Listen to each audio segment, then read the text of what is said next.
Check me out now. Return of the smooth operator. Shotty on repeat. I say sleep later. This another favor. Consider me your neighbor. Lost a lot of fam in pursuit of the paper. She gon' catch the vapors when we slide by. The way I speak my mind, it's like I peak my prime, but I ain't close. I cruise through the night air. Fantasy a dream. Real world is a nightmare. Like Claire battling the brainless. Learn to live shameless. Talk about me alive, but claim that I'm nameless. You aimless. So I'ma style on them. They washed up. It's a rap. Throw the towel on them. Gaining miles on them. Otakus for the win. Tacos, it depend on the mood that I'm in. Like Finn when it's time for adventure. This some new blue. Get ready to enter my mind for a few. Come and take a ride with the crew. I'ma show you how to recoup days lost when you vibe with the blue. Come vibe with the blue. Yeah. About time to regroup. Fly, got my eyes on the view. Never hear lies, only truth. Realize why they vibe with the blue. Vibe with the blue. Vibe with the blue. Vibe with the blue. Vibe with the blue. Vibe with the blue. Vibe with the blue. Vibe with the blue. Vibe with the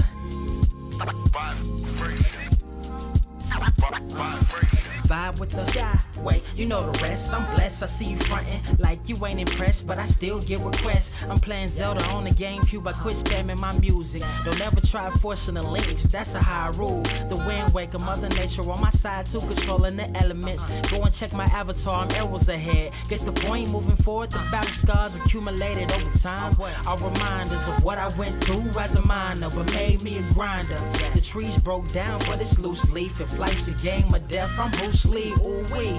Lose sleep on the regular, trying to get this word out. Then I crash nebula. Wish I had a very odd parent, maybe two, but it's cool. Everybody pays dues. Now it's time to make moves. Granny didn't raise me to lose. Think I'm in the mood for a cruise. Wonder why? Come and vibe with the blue. Come vibe with the blue. Come vibe with the blue. Come vibe with the blue. Come vibe with the. Check this out, y'all.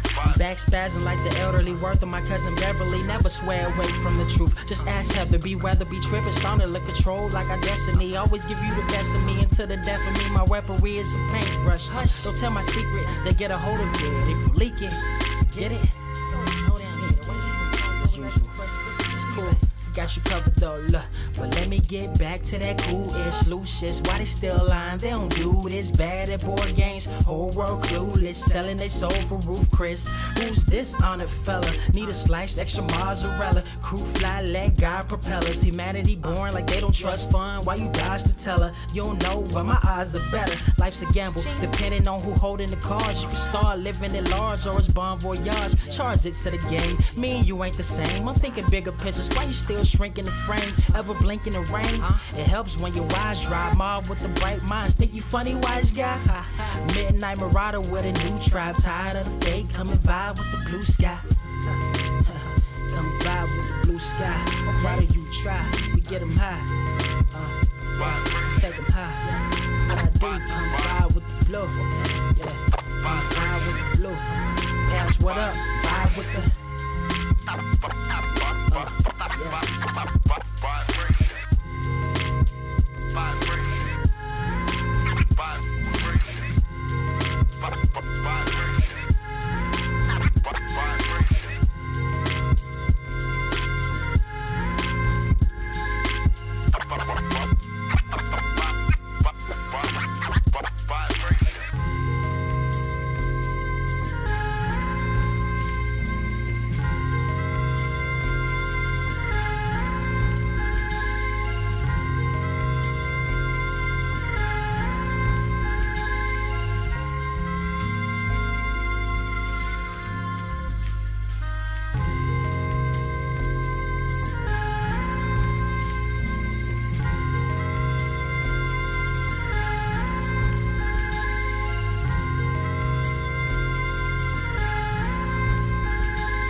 Wise grass only greener when it's fertilized. Gave them truth in these songs, they prefer to lies. Destiny beautiful, adrift in her purple eyes. You can't see me, you Stevie. Wondering how I reach more evolutions than Evie and make it look easy.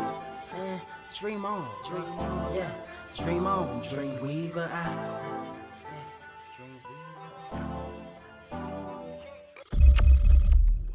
What is up, Earth's mightiest subscribers? It's your boy Ernie, Blerd Without Fear. We are back in the building. I got the homie Carter Presents with me. We got plenty to talk about today.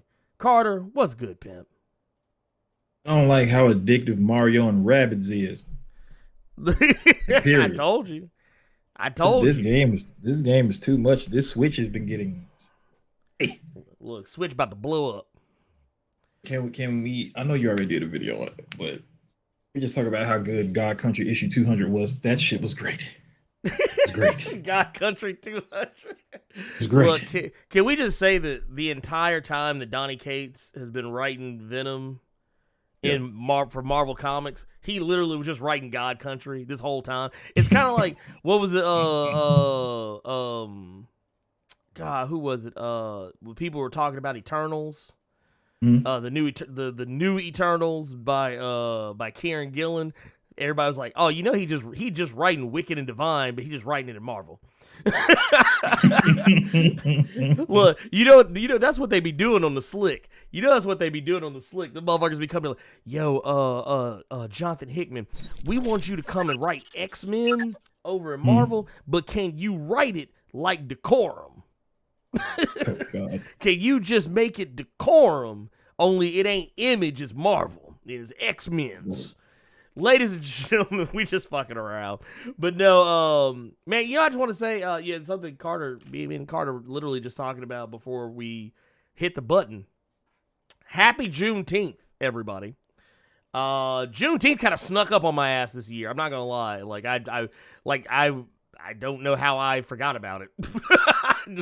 I was just sitting here chilling, and all of a sudden I was like, oh shit, it is Juneteenth. Man, we free.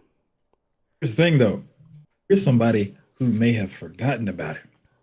White people didn't even know that shit existed. Okay, dude. Let's talk about that for a second. Look, they just got a free holiday. That's all they know. They got a free federal That's all holiday. they know. White folks is happy. Here's what I'm thinking. First, we get it made official. Now, the next thing we do is we make it to where only black people are the ones that get paid time and a half. Boom, dude. See what I'm saying? I feel that's fair. Dude, you want to hear some funny shit? So me and my wife, full disclosure, I don't know if I'm sure I've said this before in the past, but my wife is white. yeah. Ernie is on his unseasoned chicken phase of his life. Hey. My wife is spicy white, I'll have you know. She is Chipotle mayo.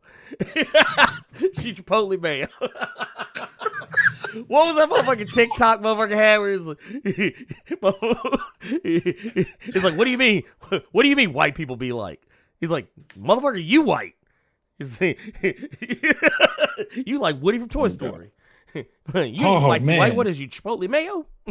But no, but my wife actually said the same thing. She said the same damn thing. She was like, earlier we were talking about it, and we were talking with my mother, and she was like, you know what? She said, what the government. She said, if the government really just wanted to stick it to white folks, she was like, they should make it where only black people get to have the day off, and they get paid time and a half if they do. And they get paid to stay home, and if they come into work, only black people get paid time and a half to come into work.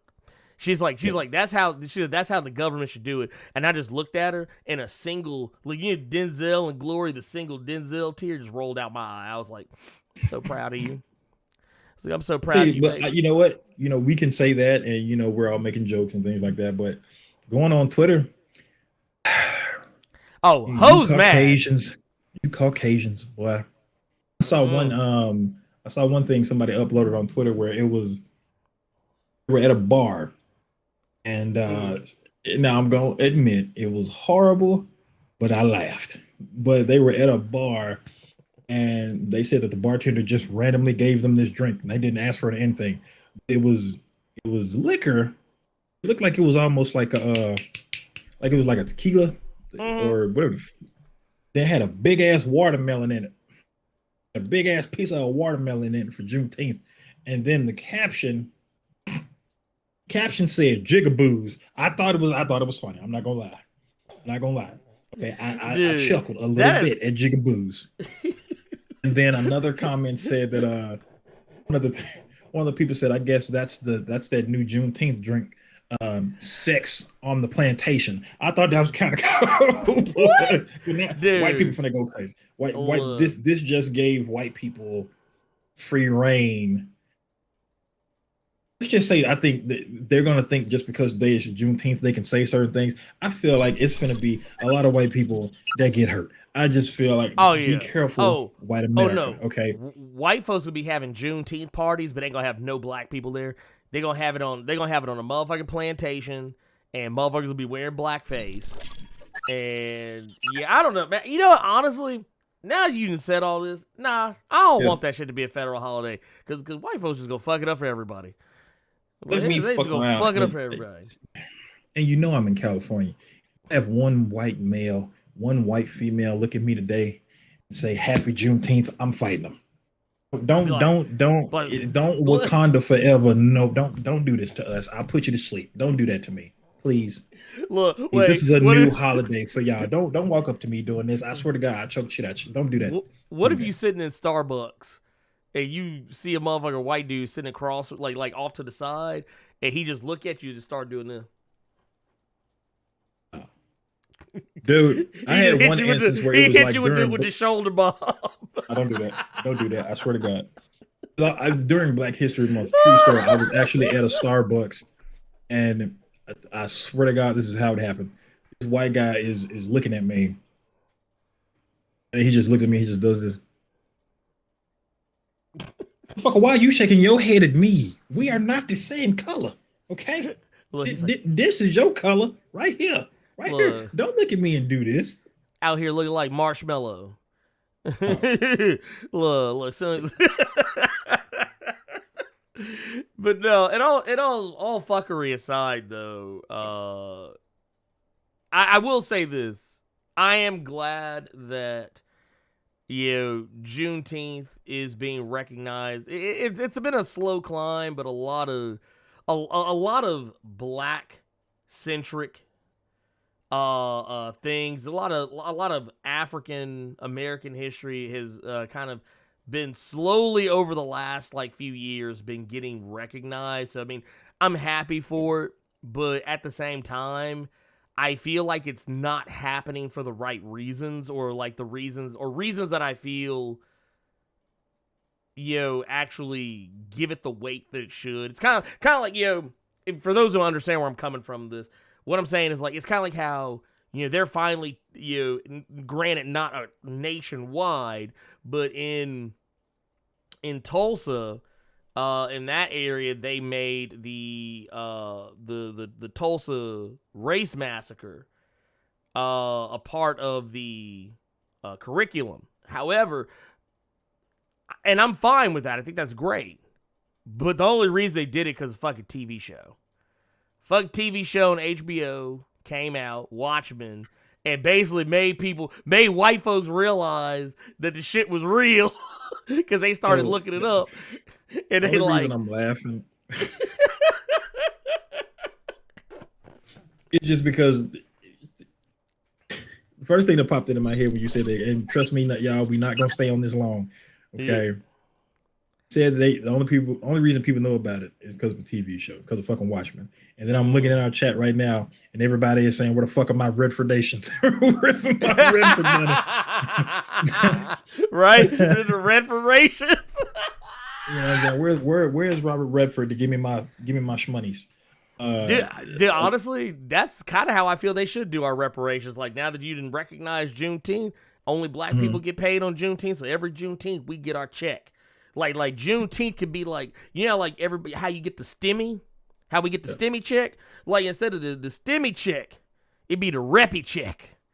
That's what I want. I want us to get our reppy check every Juneteenth.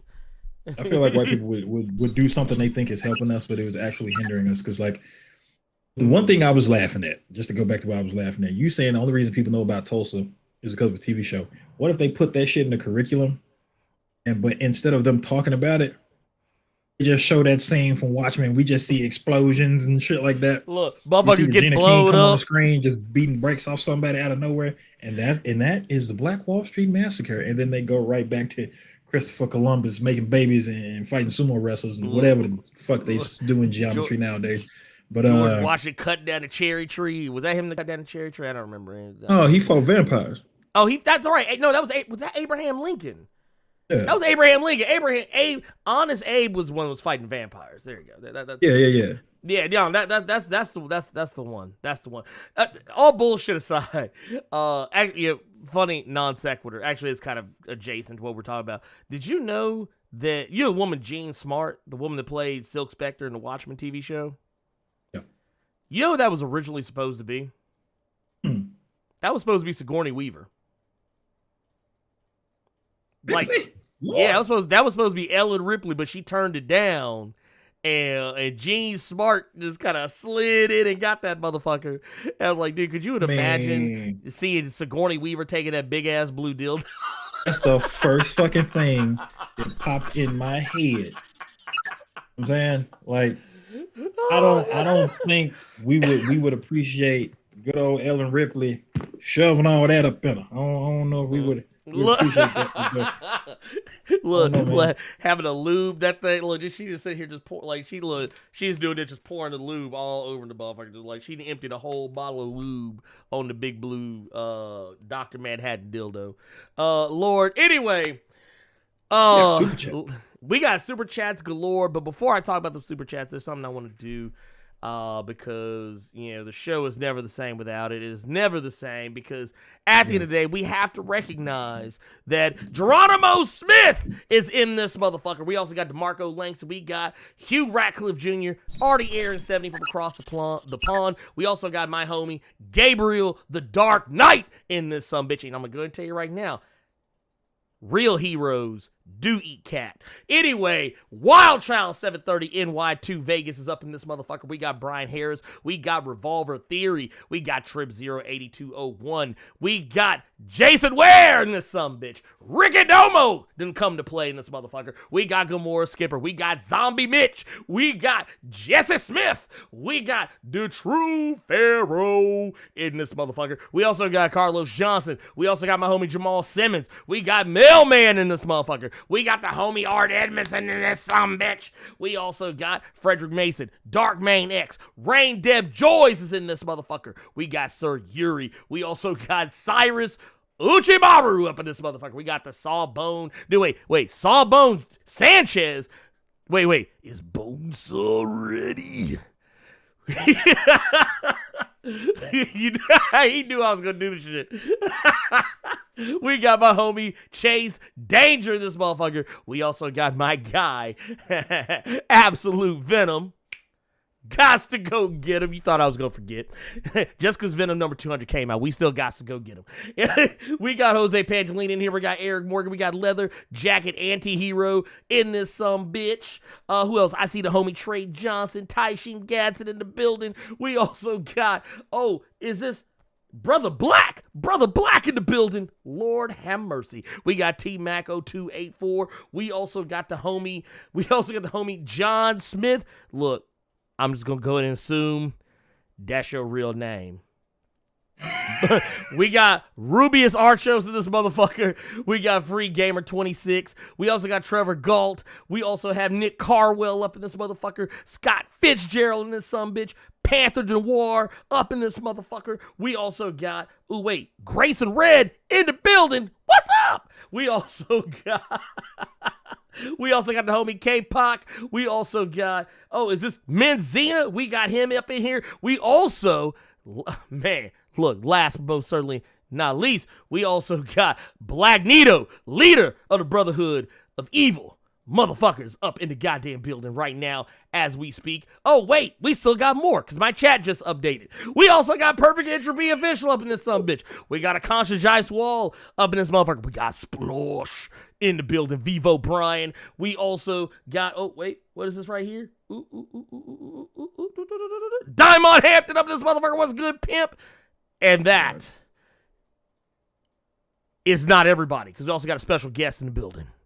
The homie. We now forced adversity. One of my new friends. Also in the building. Go show them some love over on the YouTubes. Can I just say something? Yes, please. Please. Since this was a hot topic this week, for whatever fucking reason. I can tell you why it was. It's so fucking weird, man. It's weird. Why must I be like that? Why must Bat eat the cat? Here's the thing. There's a reason. Okay, and I know the reason that DC didn't want to say, but I know the reason that Batman is not. There is a reason that Batman does not partake in that area. And it's very, very simple, y'all. Oh, yeah. Because he's rich. Rich people don't have to eat cooch. I'm broke as hell. As long as you give me a napkin, because I don't want to wipe my face on my favorite shirt, I'm cool with it. He rich. He got bread. He don't have to do that. I'm broke. I'll do it all day. Do it all day. That's why. Why? Well, I mean, here's the thing. Leo, why not? Let's talk about it very briefly. So the whole thing with Batman, the reason why is because Harley Quinn season 3 was supposed to have a scene where Batman is saying the blessing over Catwoman's nether regions. That's how you say it. That's how you go about it. And was eating the cat. He was cowl deep in the cat. Like Vivo O'Brien saying Batman eats crime.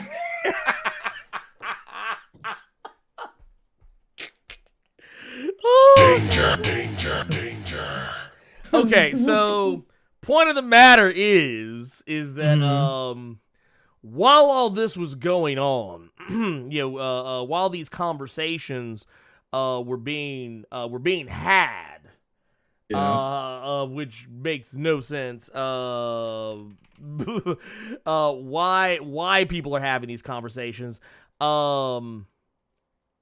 Basically, what was going on is that the Harley Quinn season 3 scene, it was cut. And I believe, who was this? I believe, was this, was it Joe Otterson?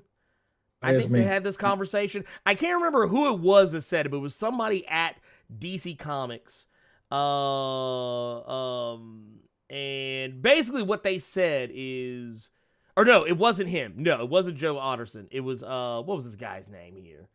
Justin Halpern. Who is the Harley Quinn co-creator and executive producer. Basically what he says is, he basically said that the people, he didn't say who told him this, but basically he said is, oh, they told us heroes don't do that. So we said, are you saying heroes are just selfish lovers? And they were like, no, it's that we sell consumer toys for heroes, and it's hard to sell a toy if Batman is going to go down on someone. So let me ask you a question. How many toy sets have you seen, Carter, where Batman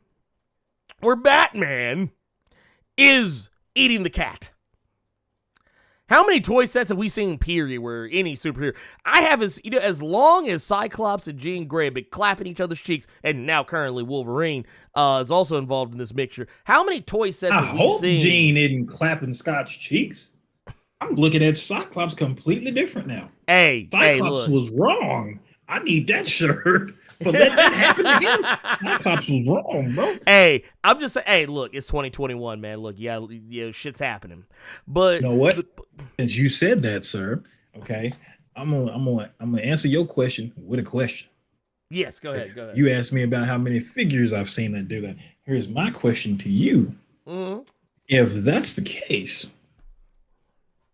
we have Batwoman, who's in a relationship with Renee Montoya, correct? Yes. Okay. I was gonna say Poison Ivy and Harley, but let's keep it heroes real quick. Okay, yeah, heroes, just heroes. Okay, we got Batwoman and we got Renee Montoya, who are on the verge of getting married, but then DC put a stop to that. There's really only a few things that a lesbian couple can do. That's One true. of which is say the blessing. You know what I'm saying? So, wipe out. You know what I'm saying? So wait, what if Carter? I gotta ask a question. What if? Like now I want the depiction. I actually want a depiction of someone make this a thing. Post it on Twitter and tag me in it. Can we get a picture of Batwoman going down on Renee Montoya and then Renee Montoya just doing the goofy?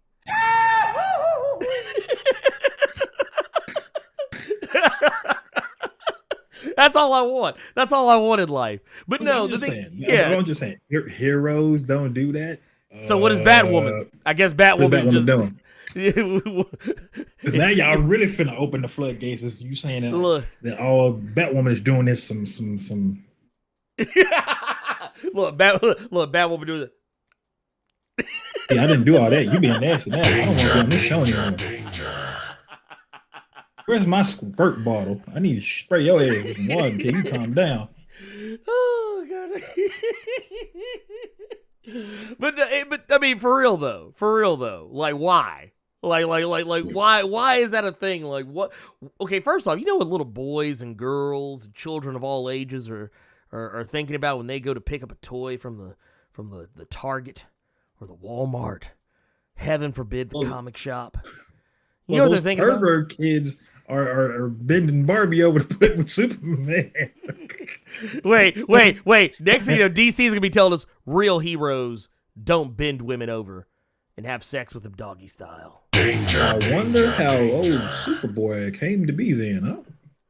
I have questions. How did John come to be? I wonder how old Damien came into this world. I can tell you how he came into this world. Ugly ass down around here. I can tell you how he came into this world. Bruce didn't pull out. Danger. Oh yeah, man. Bruce pull out game was atrocious back in the day, boy. Look, Bruce was like, I'm just gonna put the head in. Bruce said, I'm not Bruce Wayne, I'm Matches Malone and Raw Dogs everybody. Bruce wild out here. Bruce whole freak. Anyway, we should probably get to our super chats. Yes, we should. We should probably talk about those because we got super chats in here and I want to address them. Also, by the way, Carter, we did get a request prior to the show starting from one Geronimo Smith. He asked humbly, okay, and I want to make sure that this is shown on camera. Okay. He says, what it is and eternally shall be. Peace to the chat. Love to the host. And a small request. Oh? If Carter could refrain from any adult-themed intro music this cave, it'd be greatly appreciated. Thank you for the consideration. And that was weeks ago, man. You gotta let that shit go, dog. That was last week. Yeah, that was weeks ago, motherfucker. I'm partying. I don't know what are we talking about here. Lord. Anyway, though to be fair, the conversation we just had was worthy of said intro. Hey, all I did was ask questions. You up here with the finger licking action around here, like hey, nothing. I ask questions. Look, I was just trying to be realistic. But no, Jamal Simmons coming through with the $5 super chat. Says, happy Juneteenth, Blerd. What's your opinion on Juneteenth as a national holiday? Well, actually, oddly enough, we kind of just talked about it. But I will say that I'm happy. I'm happy that it's being recognized as a national holiday. As I said earlier, I do think that people are going to abuse it. Something bad is going to wind up happening, and it's just going to become another excuse for white folks to be upset at black people for existing, living our best lives. ignoring them largely on the whole, and then going on with our day. Eric Morgan with the $10 super chat says, Happy Juneteenth, and let's not forget there is still work to be done. The Real Hellfire Trading Company. Side note, love the way the Omegas showed out in Planet-Size X-Men. Dude, I gotta admit, that is a flex. That was a hellfire flex. You said that. Look, my man's Max Eisenhart. Call him by his government name. Mags just came out the woodwork and was like, nah, give me Vulcan, give me Jean, give me Kid Omega, give me Exodus, give me Storm, give me Iceman. That man said, I want every Omega level mutant that is not Franklin Richards. And then that man said, that boy ain't family. He said that, look, that was probably the biggest flex of the book.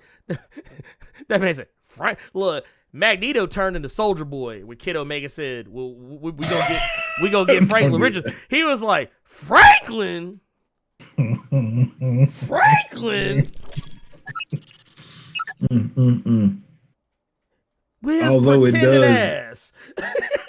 does beg the question, if we can do that in Planet-Size X-Men, what y'all on Krakoa for? Right.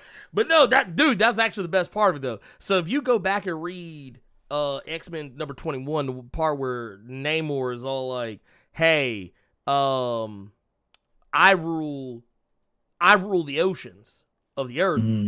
So that's 70% of the planet. What do y'all got? An island? So if you actually line the events up, Magneto has already done the thing that we're talking about by this point. He's already made the planet.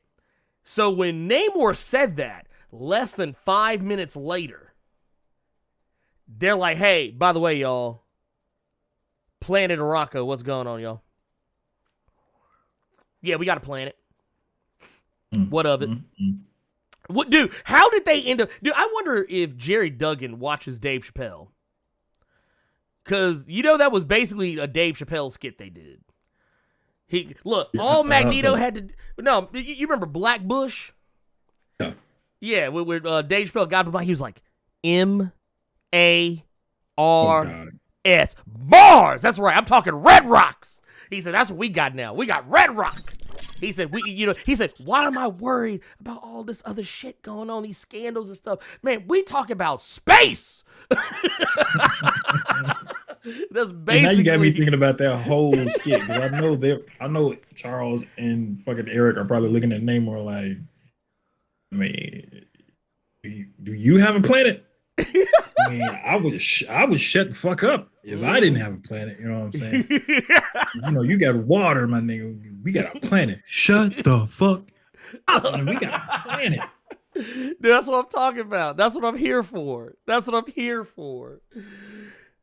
do if I ain't had no planet. I would shut the fuck up. Oh no, that's exactly what I do. I'd shut the fuck up. I ain't got no planet. Look at me. Zip. Because y'all don't think like I think. Y'all mind in 5 steps ahead. Because I don't think mutants have a planet now. What Namor got? Namor got mildewed clothes because he always in the water too much. Oh, that boy clothes stink. Why didn't mildew him? Come on now. Look, I don't think, man. Look, Namor got that ugly face on right now. He like, bad as hell. Oh, that boy clothes smell like mildew and chlorine. They got the one. Namor doesn't take showers when he gets out the water. He's like, but Namor the Submariner. No, it's Namor a sub sandwich because that's what the clothes smell like. It came straight out of Subway. That boy clothes smell like nasty water. Damn. Dick Carr with the $5 super chat says, Happy Juneteenth, my Blerds, man. We appreciate you, pimp. Happy Juneteenth to you as well. We love you back. We also got Scott Fitzgerald with the $5 super chat says, in honor of Juneteenth, we should talk about how Krakoa is an analog for Liberia and Marcus Garvey's philosophy. Well, I mean, that is a thing. I'm not intelligent enough to have that conversation, though. You just went. Only thing I can say is yes. I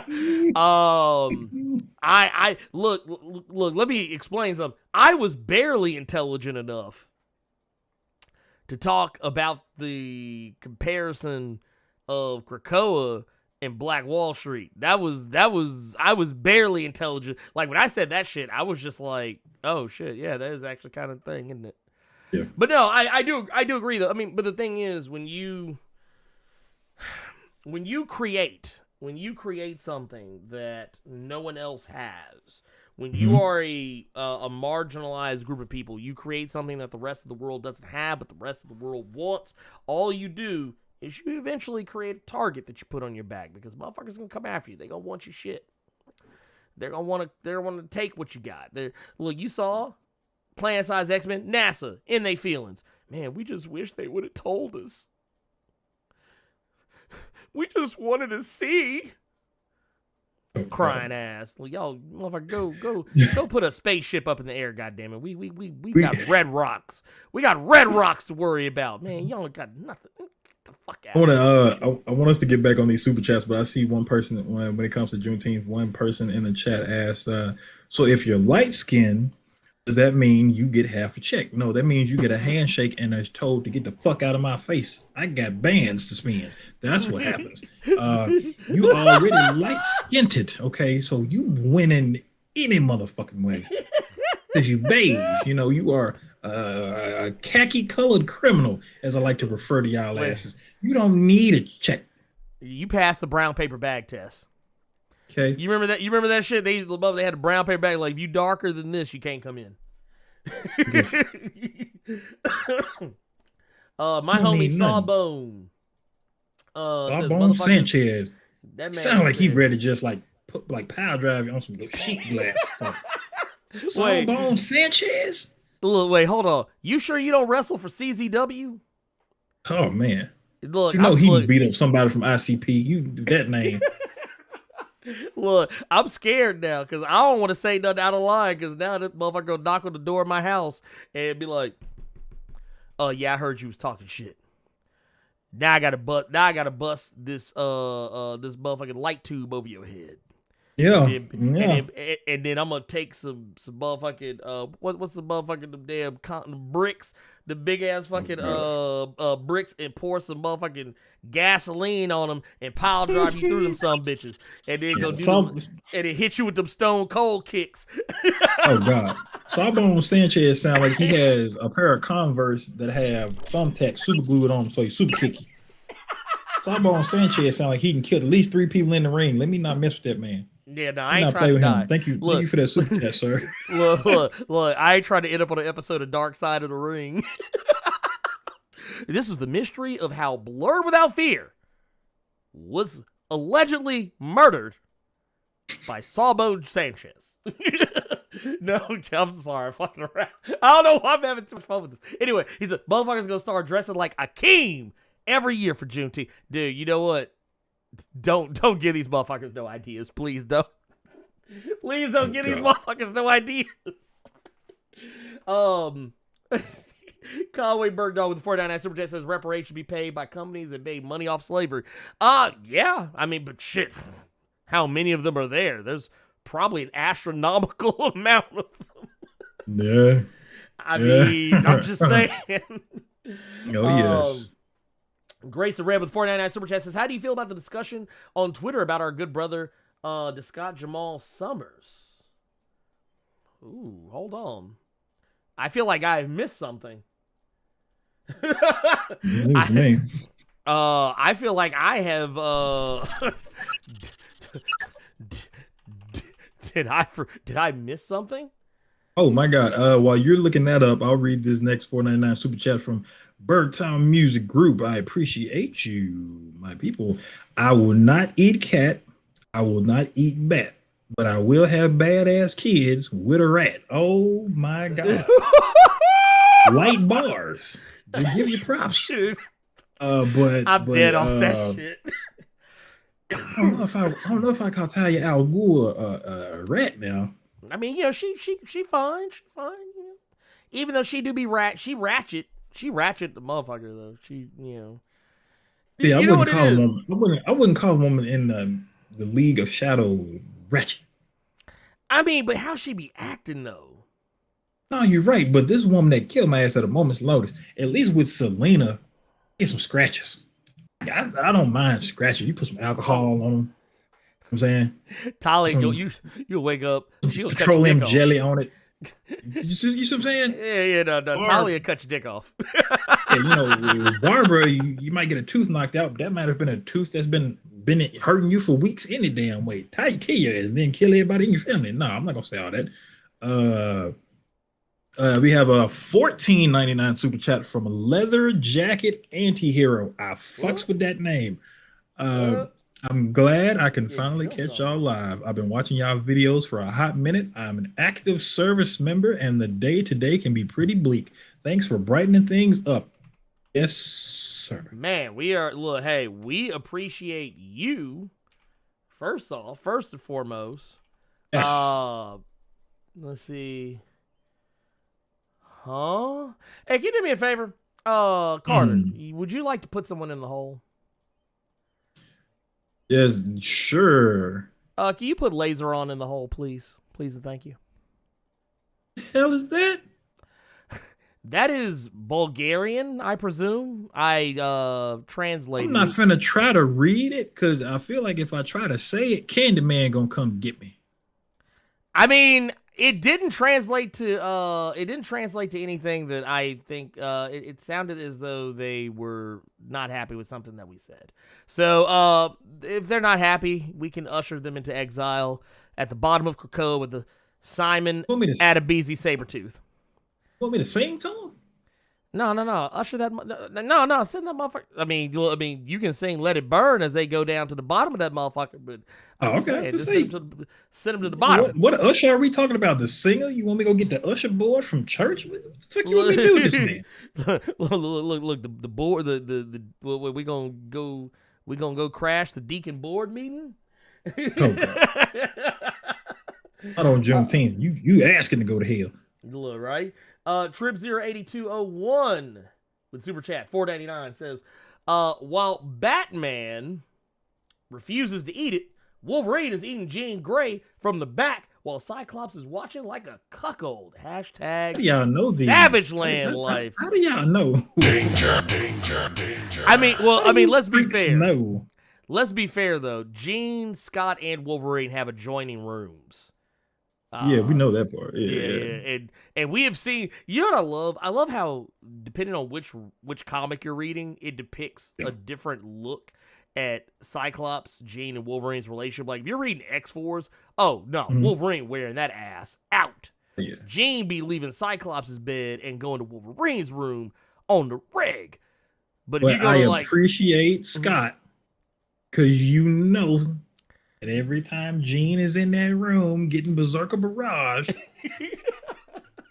that boy is in his room with Emma Frost with that Diamonds Are Forever Kanye song playing. Look, doing Optic Blast. What? Optic Blast. Look, he Optic Blasting the diamonds out to JJ is what he's Danger. We also got the homie Chase Danger with the $5 super chat says, I know Dick Grayson looking at bats like I don't know about you, but you see my lady, I'm all up in that Tamaranian tangerine all day. Bruce. Oh no, dude, no, he didn't. Dude, no, look, that was Jason Todd, first of all. Well, no. Nightwing be putting it down on Starfire. You know, he got to put a little. I thought he was with a sister now. Oh, now, yeah, he's with. I think now, but you know, he used to hit that. No, he used to, and then Jason Todd came on. and Red Arrow was the same time. Look, they was like, "What's going on?" Hand down! Don't do that! Don't do that again! Don't do that again in front of me! Don't ever do that in front of me again like that! Don't do that! But what's tripping me out though is that, like, I think it was Tom Taylor. He actually said something about how Nightwing was a more giving superhero than Batman, and I was like, underneath of the motherfucker, I said, man, we all know that Dick been eating cat since New Teen Titans #1. Look, I'm just saying, just be real about it. We all know what time it is. Let's see. Poe Archery Media, the homie, says, happy Juneteenth, Blerd Koa. It's a wonderful time to be an X-Men fan. Hashtag planet-size X-Men. Isn't it though? It is. I can't wait to see Namor's reaction with the $5 super chat. Dude, yes, no, it is a beautiful time to be a fan of the X-Men. It is wild. I'm actually kind of hyped for Jerry Duggan's run. I was already kind of hyped for it, but I'm looking even more forward to it now than I was even before that. Actually, what I'm really looking forward to is this week's issue of Sword by Al Ewing. I'm ready to see Al Ewing act a whole monkey on this issue because this one is highlighted red. We got to stop, Ernie. We have to. People think we playing around here. We will stop this whole Blerd cave if I don't see those likes go up like right now. I just want y'all to know. Y'all think we playing around here? Like I will hit that boy. I will cut this light off. Wait, hold on. Wait, we hit lights. Hold on. Yeah, boy, we gonna cut the light. Boy, we gonna have a whole ass camera off down here if we do not see these lights go up. Ladies and gentlemen, I don't know what y'all thought this was. Look, wait. Let me take a water break. That boy rather drink some hot ass water until y'all get them likes up. You know that water hot. That shit been in that room too many hours. That's just condensation on that bottle. Y'all better get these likes up and stop playing. Woo. See, look, that wasn't so hard. See, look at you. See, that was easy, fellas. Can I go take a lap? I'm gonna go take a lap real quick. Kings, queens, cosmic beings. We need them likes up, people. High value comic content creators around here. Yeah, I think we playing. That fool really gonna do a lap? I know damn well. He really sat there. Oh, I'm sorry. I had to go to the kitchen real quick. That wasn't hard.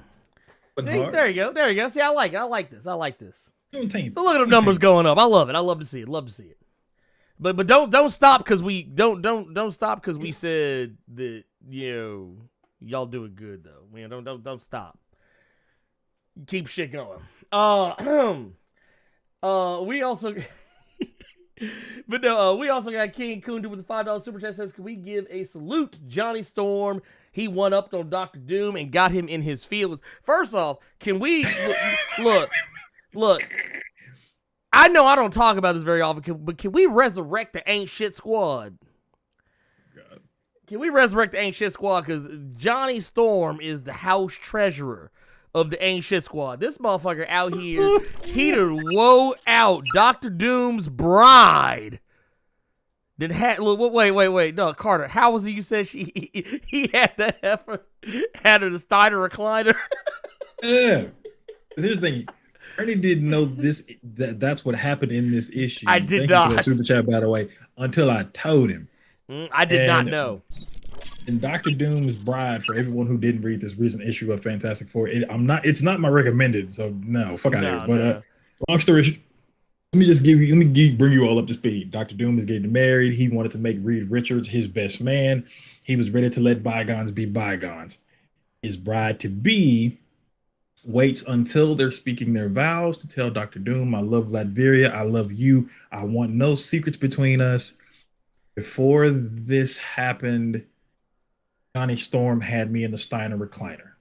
And then Dr. Doom does what Dr. Doom does. He reneged on everything. Now he plans on killing everybody at the fucking wedding. That's what happened. I thought it was funny, but I like how literally everybody looked at Johnny Storm, even Reed and Ben, and they all looked at him and just like, you fucking idiot. Dude. Victor, we know you mad. You have every right to be.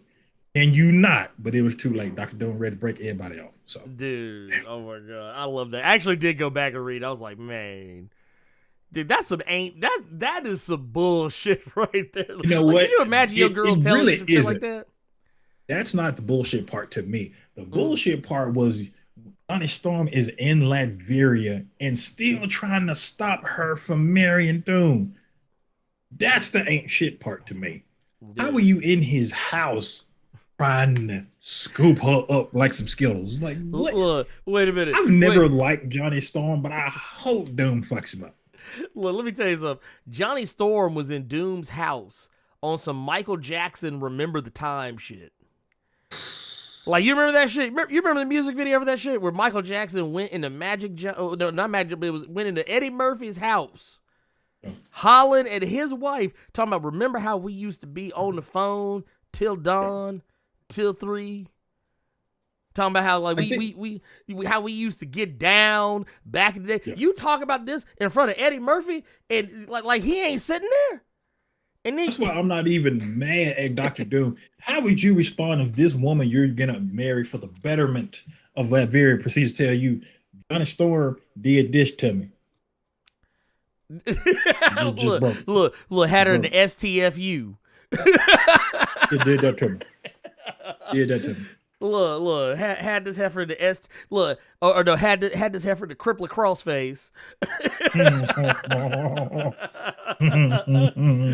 Look, just getting worked.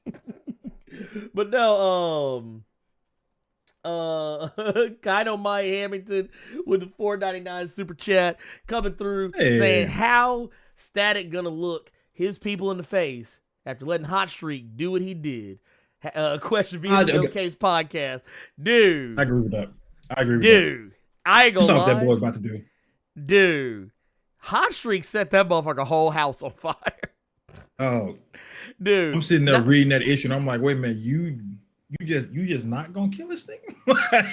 look, cause I ain't gonna lie. Look, he'd be dead. Like, see, I couldn't be Static. Because as soon as motherfucker burned my, like, if he, first off, let's be real. If I was Static, he wouldn't have burned my house down. I'm gonna be real with y'all. He wouldn't have burned my house down. He would have looked like he getting ready to burn my house down, and I would have basically drained all the electricity out of Dakota City and would have put it in his ass. I would have been like, no, we ain't doing it. Look, Hot Streak would have got hog-tied and deep fried. Like, no. Oh, yeah. Oh, no. Like, like, you remember that shit from, what the fuck was that shit? Big Trouble in Little China, when old boy with electricity coming, he was always doing that. That's what I would have been doing, but that lightning would have been going in Hot Streak's ass the whole time. I just would have been, like all that shit. All that electricity would have been in Hot Streak's whole entire ass, and you could put that on my mama. You could put that on my mama. You feel me? I'm just gonna be real with you. By the way, man, my homie Ping, what is going on? Ping Rose coming through with the $4.99 super chat. That, first off, I want y'all to know that's Tennessee fam right there. Y'all don't know nothing about that. That's fam out of Cashville right there. Y'all don't know nothing about that. Says, sup, Ernie, started a Blerd channel, and our first is called What the Issue Is WB. We talk about Batman not licking taco. Culture Core Academy. God. Dude, hey, look, first off, let me tell you. First and foremost, we do not abide a Batman who is a selfish and ungenerous lover. That's probably not even actually a word, but I'm making it a word. I'm telling you, it's just because he's rich. The Batman that was in here's the thing though. Batman in future state that's running from the law and broke. Oh, he ain't finna go down on Selena immediately. I'm telling you, it's because he's rich. It's because he's rich. But that's as soon as he lose all the, I'm telling you right now. Matter of fact, that money he doing it right now because he ain't rich no more. That Lucius Fox money. Morgan Freeman the one breaking girls off now. Man, I don't want to hear that. Look, wait a minute. Look, why have the mouth out on the mask if you ain't eating no cat? I'm just throwing it out there. I want everybody to have nice things. And I think who's to say he didn't, better. But he had a bad experience. Because you see the nostril guard going, so he probably went to do it. Smelled something he ain't like smell of. Then you see he got the white on his eyes because he probably cried when the smell hit him in the face. So now he just his mouth now. Oh no, you know what it was? He got the mouth right there. so he can cuss you out for not being clean. Look, he probably tried to go down on Poison Ivy and messed around and came back with something. Boy had a beard and went down on Poison Ivy, had a fresh line. Boy. But yeah, real talk though, y'all go check out my homie Ping Rose. Also, go check first and foremost, go check out Ping Rose, period, because he's an awesome musician, very talented brother. And like no bullshit. Like just go check him out. Go follow him on social media. But also go check out the Culture Core Academy, please and thank you. We also got what is this? Is this Illo with the $5 super chat? Says if you light skin, Juneteenth ends at 3 p.m. Lord have mercy.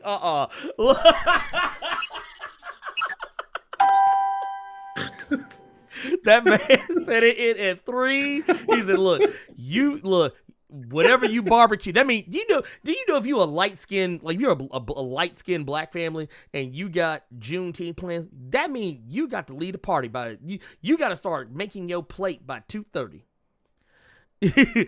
That mean if you look, could you imagine being a light skinned black family and hosting Juneteenth under the rules? That means you got to get up at 5 a.m. and start cooking meat. And then start. If you light skin, you don't even get a whole plate. You get a hot bologna sandwich and some potato salad. Get your ass from around here. We get the ribs. We get the burgers. Okay? Got us wasted ribs. Chops. Got us wasted ribs. Somebody go in the refrigerator, get that boy that jalapeno out of that church chicken box we ain't eating. Give him that. Get your ass on somewhere. Holy shit. Oh my God. Jason Mitchell with the $5 super chat says, for most impressive release, how would you rate each Omega level feat? Only if you didn't need Hope's help. Well, I mean, let's be real. Storm didn't need anybody's help. Storm came in and did what she had to do. So, I mean, I'm going to go ahead. Actually, I'm going to tell you right now, most impressive thing, honestly, to me, was just, for one, Magneto. That dude literally unearthed iron out of an entire system. An entire belt system. Storm literally created an ecosystem. Like she merged an ecosystem on a dead planet. I'm so nervous that this is something that you and I talked about earlier in the week when Planet Size X-Men came out. Wait, what the fuck? Rusty Milkshake, yes, my hair grows back fast. This should literally happen within a fucking week. I'm scared for Planet of Rocco because if he was able to unearth this iron and things like that, I told you, I think Hickman might be trying to, if Magneto gets mad, I think Hickman might try to do his version of Ultimatum. We saw how nasty Ultimatum Bring was. that planet down. Oh, dude. So that's why I'm nervous about that planet already. See, no, you know what I'm looking forward to though? What I want is I want to see the next Marvel vs. Capcom. I just want to see Magneto drop a whole like a whole just like planet full of iron on a motherfucker. That's what I want to see. That's the super move now. That's the super move. The rest of them were okay. So I thought Subinars was pretty cool. Zillow was pretty awesome. I thought Vulcan, the only reason I want to put Vulcan at the bottom is because literally he just ripped the planet open so Magneto could put the shit in there. Iceman's part was pretty cool. He didn't need any. No. You don't. Can we? Y'all hear this? Y'all hear this shit? I'm not gonna let you just gloss over the fact that this motherfucker proceeded to rip a planet open. I mean, no, I'm not saying it was a bad thing. I'm just saying, but he needed Hope's help to do it, which I don't think he should have needed Hope's help. He should have needed Hope's help for that. Yeah. He didn't like that's why it's diminished in my eyes, because he needed Hope's help to basically punch a hole through a planet. And I'm like, dude, he could do that without her help, but whatever. There was some weird shit going on there. Everybody else was just okay. What was it? Lactuca. They were cool. I like Lactuca, but the thing is, Lactuca didn't really do anything but just be like, yeah, here's the answer. Boom, there you go. All right, we teleport everybody. The rest was done by everybody else, by the external gates. It becomes less impressive upon repeat reads. Doc Dirty said Professor X gonna offer Namor the ocean of Mars. What if he offered that motherfucker like a kiddie pool? You can have 70% of this right here. This bathtub real quick. Get your ugly ass back, bruh. Look, no, you know what he gonna do? He gonna get it. He gonna let that look. Namor gonna pull up, looking like Tyrone Biggums. Talking about some, man, y'all got any more of them council seats? Dang, look, better back up. R. Jack Fellhand with the $5 super chat says Namor stays having that Black Air Force energy. The Mars gets colonized by mutants, and my man says, good. Maybe it'll be a little quieter up there now. Damn!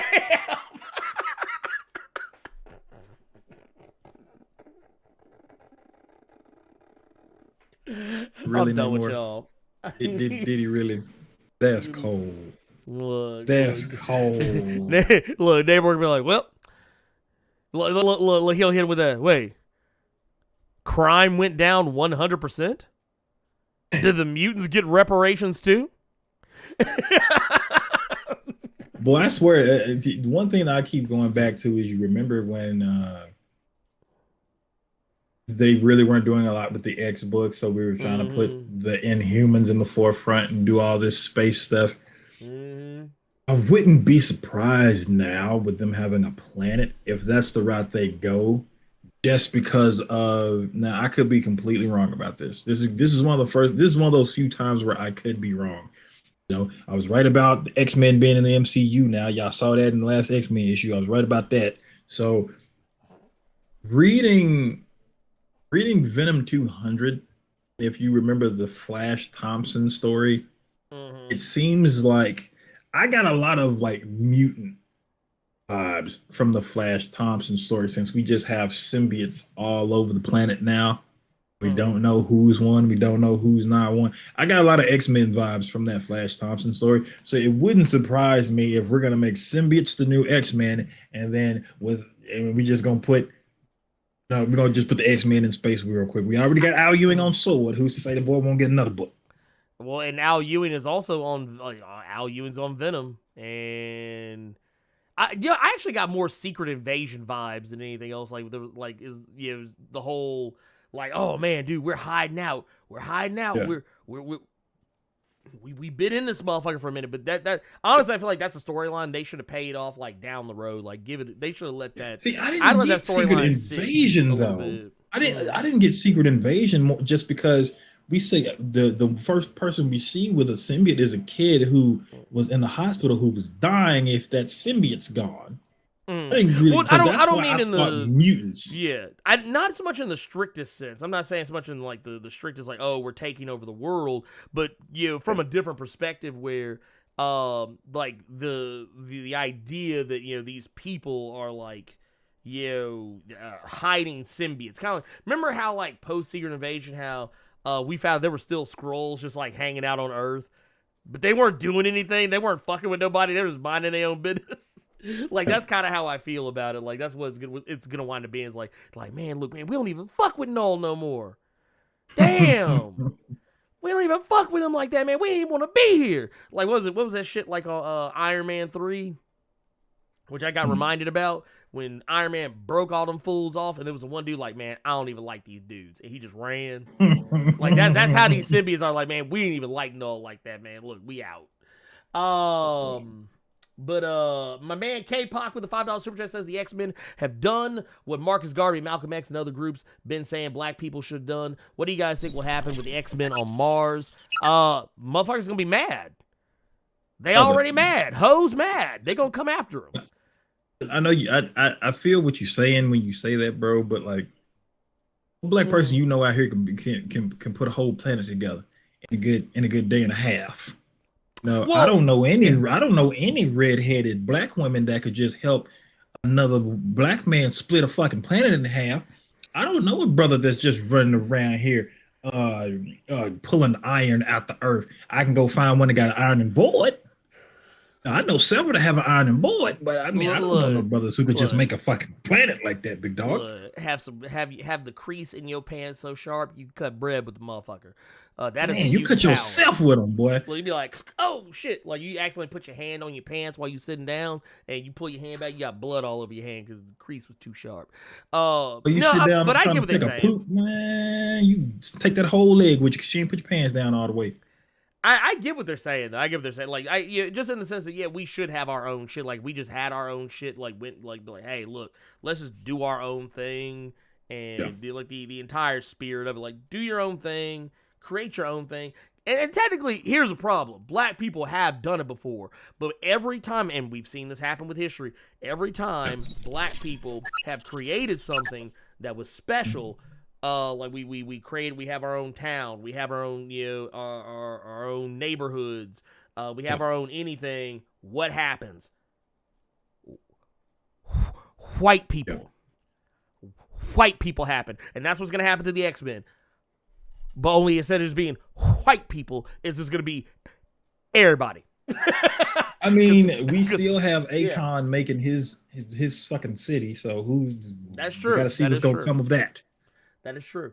We also got the True Fair with a $5 super chat, but with a retracted message, so I don't know what it actually says. Thank you for the super chat, though, nonetheless. Debo the Black Panther with $10 super chat says, Brother E, I caught you on Comic Book Hero with Dave. Great content, and my son and I love the show. Keep up the grind. Hey, we appreciate you. Thank you so much. Like I said, we're just out here trying to, keep people entertained and spread a little knowledge, if at all possible.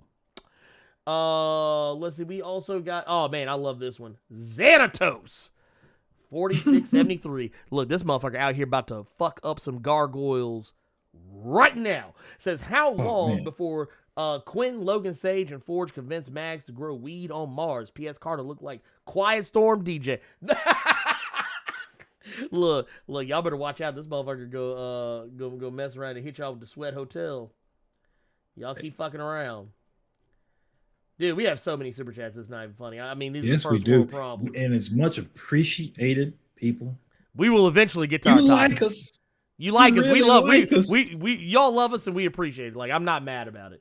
I don't want to make it sound like I'm mad about it. I'm like, yeah, shit, fuck it. We just do this. I'll just keep talking super chats till we don't have them. LJ Brown with the with the 9.99 pounds. I misread. What up, Blerd Koa? All the news about Batman not eating that cat. I was gonna say when Carter had no hair, he was reminding me of TLC. You don't need to read the rest of that. You don't need to read the rest of that. It's already gone. Nope. I appreciate that. $9.99. No. He said no. No, you don't have to finish the rest of that. Sure don't. Oh my god. Let's see. We got Jason Mitchell with a $5 super chat says Plan Size exhibition being ongoing about Planet of Rocco and those mutants. I wouldn't mind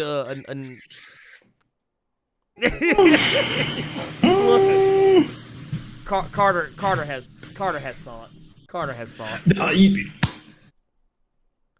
If there weren't so many other X books out right now. Yeah. Well, some of them are ending. Cable and X Factor are ending. And that's my problem. Yeah. I give you not Damien. Y'all can have that. X Factor though, get rid of fucking New Mutants. I like New Mutants. Get rid of fucking New Mutants. Get rid of Excalibur. Okay, now if you say get rid of Excalibur, I'd be like, all right, yeah, I'll make a case for Excalibur. You can kick Excalibur to the curb because it'd be on some wishy. Actually, you know what? Get rid of X-Corp because I do not like X-Corp. I actually went back and tried to reread X-Corp. It's two fucking issues. But it's still, dude. Okay, you know what it is? I'm gonna tell you why. I don't like X-Corp. X-Corp feels like a book. You know them data pages they be having in all the Hickman books? That's what X-Corp feels like. It feels like some shit you could have put in the data page and not made a comic out of.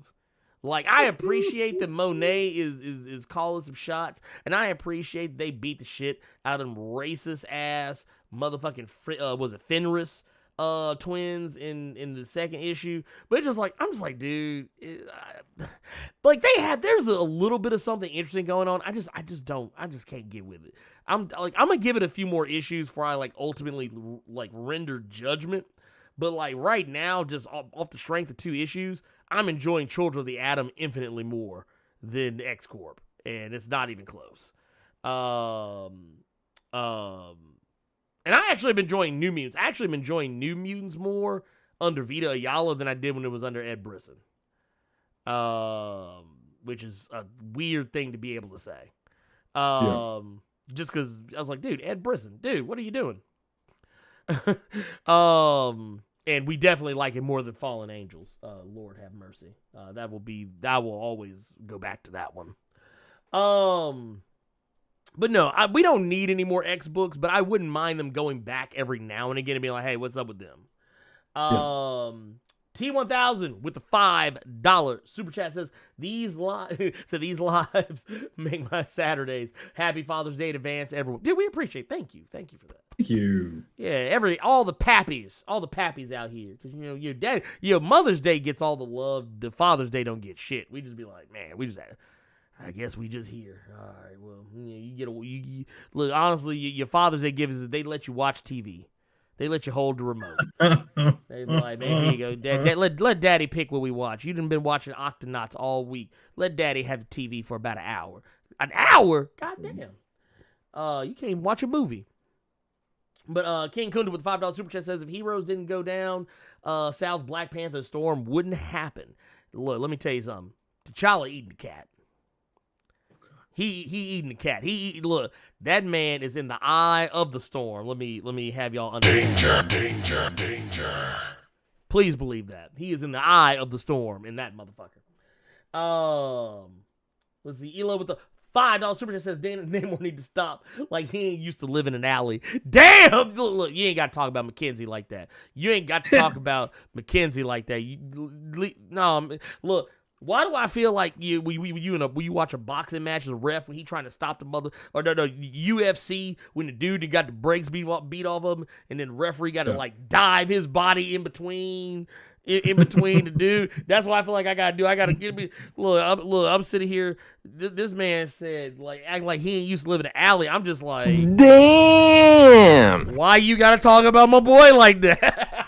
Oh man. Look. We know he ain't shit, man. Look. See, you know what? That's the shit I do. But see, I be deleting the tweets. I be deleting them. Like, that's the shit like when motherfuckers kept trying to say that I was jealous of Zack Snyder. There was a joke I was going to, say back. But I said you were jealous of Zack Snyder? Yeah, okay, so remember when I was always clowning said you were a fucking hater, but not a... Yeah, what? No, people were saying that I was jealous of Zack Snyder's success. And it was funny, because I was like, his success at what? And I almost said it, and I caught myself, because I was like, you know what? That's a very ugly thing to say, and it'd be very cruel. I even told my wife the joke. I'm not going to say it, because I don't want anybody going back and saying that Ernie's a bad person. Jealous, by no stretch of the imagination. I would say you were a hater. Better to say. I was saying, yeah, you call me a hater, because I ain't gonna lie, I am a hater. I'm a hater of a great many things, racism, injustice, and bad movies. Anyway, moving along. See how I did that. Lamar Rolack with a $10 super chat says, I see the X-Men becoming an intergalactic superpower like the Kree, the Skrulls, the Sharp, and the Brood. What you think? #Go Clippers. That won't happen. At the end of the day, I think this will be a great thing that's happening. I think once Hickman leaves the book, I think it'll be a great thing that's happening that will stop happening. They may remember certain things if it benefits them or someone wants to use a certain storyline. But this goes back to the one thing that I've told you all several times. I like growth. I like seeing different things, but what tends to happen with DC and with Marvel is I'm fairly certain at some point we're going to go back to Westchester. We're going to go back to the school. We're going to go. I really don't want to, though. You know what I'm saying? So yeah, I see this stick because what Marvel and DC tend to do, this will stick for maybe another year or so. I'm gonna give it, because it's Jonathan Hickman. I'll give it another year. I think I'd be pushing it if I said another 2 years. I want to. But yeah, I give this one more year, and we'll be back in Westchester, and we'll be fighting Sentinels and Trask, and Gold Balls will go back to being in a Miles Morales book, and then Jean will be a will they, won't they with Logan and somebody else. Oh, that would be so heartbreaking, though. That would be so heartbreaking. Let's keep it pushing because, man, I do actually want to get to the stories that we got because I ain't trying to be here all day. I just realized we're an hour and 15 deep. Yeah, that's your fault. I didn't do it. What? Look, I'm just trying to do what the people asked me to do, man. Leave me alone. Anyway, Birdtown Music Group with the 499 Super Chat says, who's going to pull up first? Nimrod, Galactus, or the Phalanx? Nimrod. Nimrod's going to pull up first. But I don't think, if you're talking about to Planet Araco, probably the Phalanx. It'll probably be the Phalanx. I don't think Galactus wants to smoke just yet. Trusty, but we do know Nimrod is gone though. Oh yeah, that's right. He did. What the fuck is he gonna do? I forgot. He got clapped in Thor. Anyway, Trusty Milkshake with the $10 super chat says Milkshake is here. Did you guys ever play Ultimate Spider-Man for 2005 on the PS2, Xbox, or GameCube? That was a great game. Actually, still have that game. I did enjoy it. I go back and play it every now and again. Not a bad game. Not a bad game. Did you ever play that, Carter? Couldn't hear you. Just play what? Remember Ultimate Spider-Man, the video game? I love that game. Yeah, great game. That's what I figured. I was like, that's the one. That game caught me off guard just because of literally the first thing they have you do when you play with Venom. If you all remember that game, literally the first thing they have you do as Venom is eat a kid holding a Spider-Man balloon. Dude, shit's fucking hilarious. That's literally the first thing you do as Eddie Brock's Venom. You eat a little dude holding a Spidey balloon. Pick that motherfucker out. Give me that shit. Yeah, that was a cold game. That was a cold game. My homie Gabriel Knight coming through with the 1999 super chat. Says, Carter, the hair's growing back fast. I'm going to miss the bald duo. Showing support to the Cave Crew, man. We appreciate you. Look, hey. Never again. Never again. Never again. That dude kept hitting me up talking about his head was cold. Hey, you kiss my ass. I'm not used to that. Okay. Yeah. Oh. What I know about the wind hit me in my damn head. You lay on the pillow. I'm damn near man, listen. I feel like I was on a hook day by day. Like as soon as my head, the skin touched the pillow. Oh, dog. No. What I know about the Octonauts, Ring of Fire Blerd. Hey, look, I have 2 children, both of which went through an Octonauts phase. Yeah, it was painful. It was painful. We also got Jason Davidson with the $5 super chat. Says Happy Juneteenth, Father's Day. Just showing love to y'all. Got to watch later. This is my 17th wedding anniversary. Love the show. By the way, congratulations. First off, can we... hold on, look. Hold on. What? You dropped the bomb. Sure do. Congratulations, man. We dropped the bomb for 17 years, and you know what? We're going to drop another bomb for 17 mo. Now, Jason, you remember now, I ain't got Bruce Wayne money. You go down there. Broke. Go down there. 17 years? Your face better be a glazed donut on your anniversary. You ain't got no Bruce Wayne money. You're supposed to do that. Bruh. Look, become like...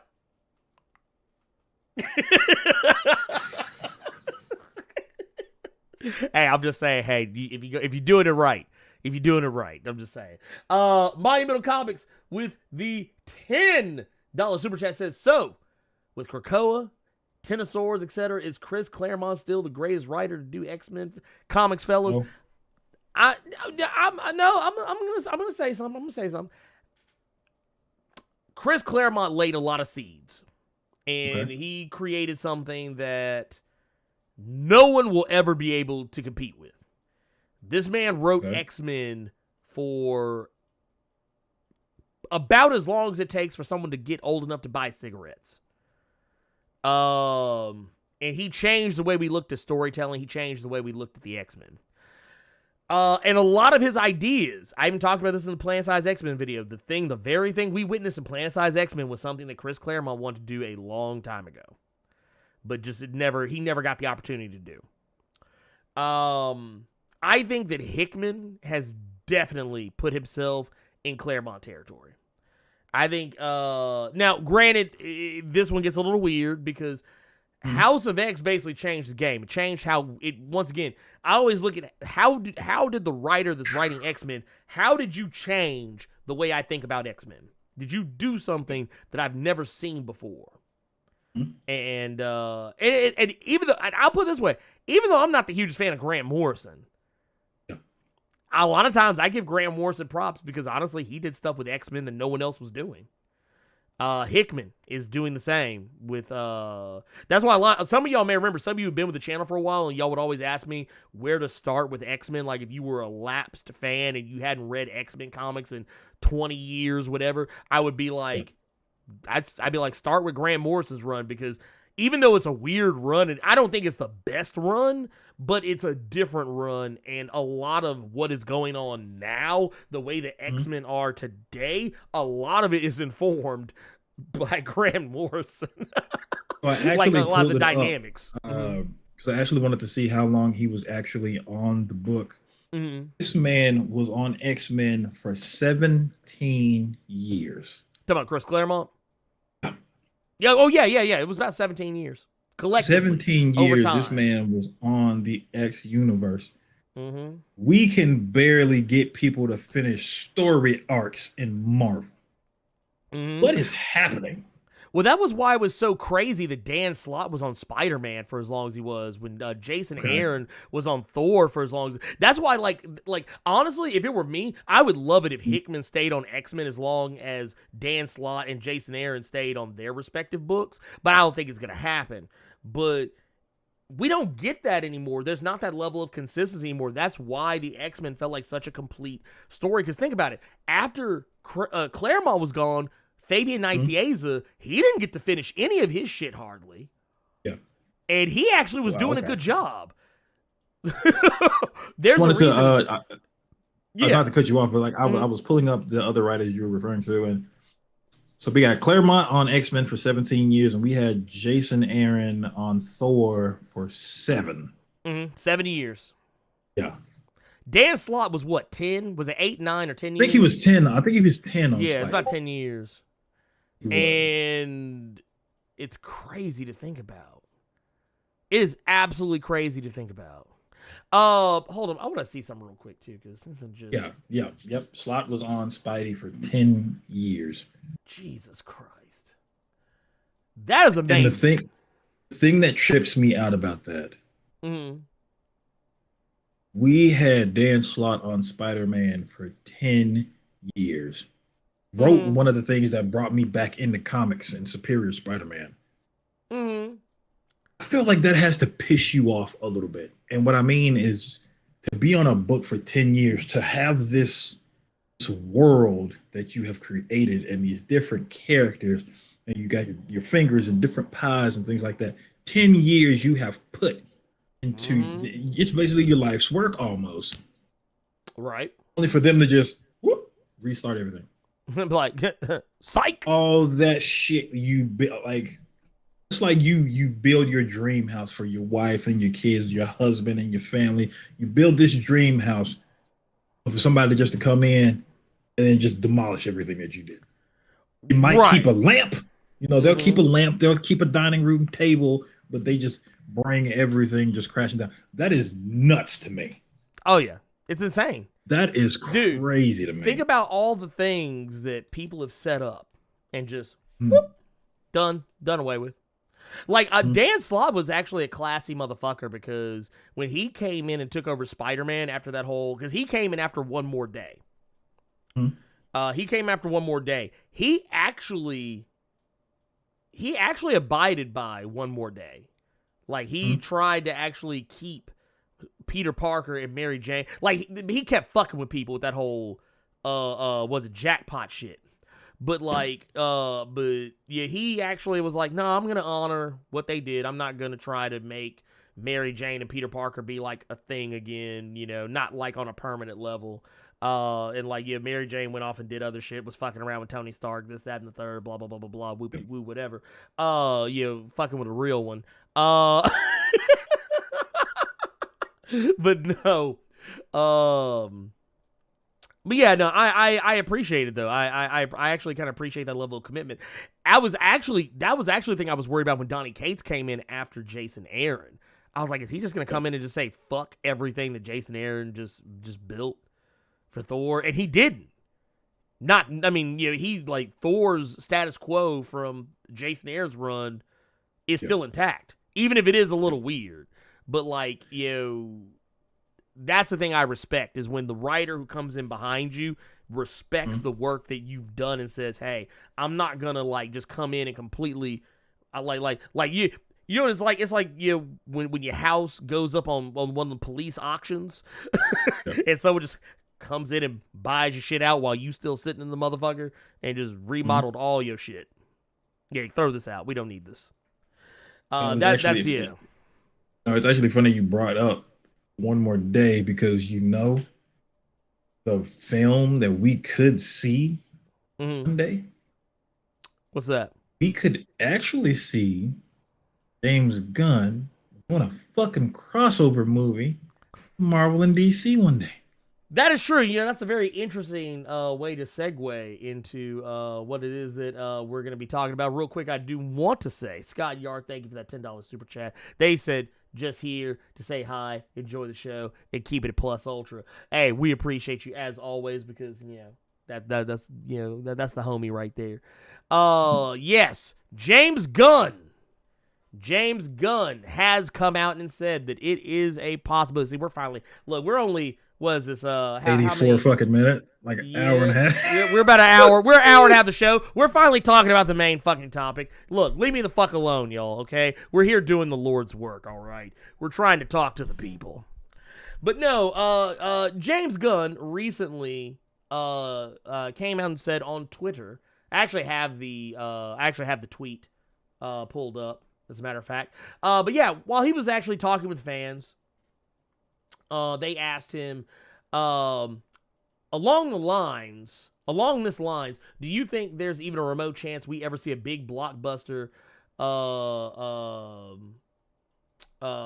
crossover movie between the MCU and DC? And that the conversation actually initially started with him actually saying that there was a fan, I think it was Stuart Duncan, who asked him, said, so at James Gunn, here I'm pulling up the tweet right now. He said, so James Gunn, let's say in an alternate reality, universes collided and you were given the green light and complete creative control over a Guardians of the Galaxy versus Suicide Squad movie, which team would win? And James Gunn simply quote tweeted and replied, the fans.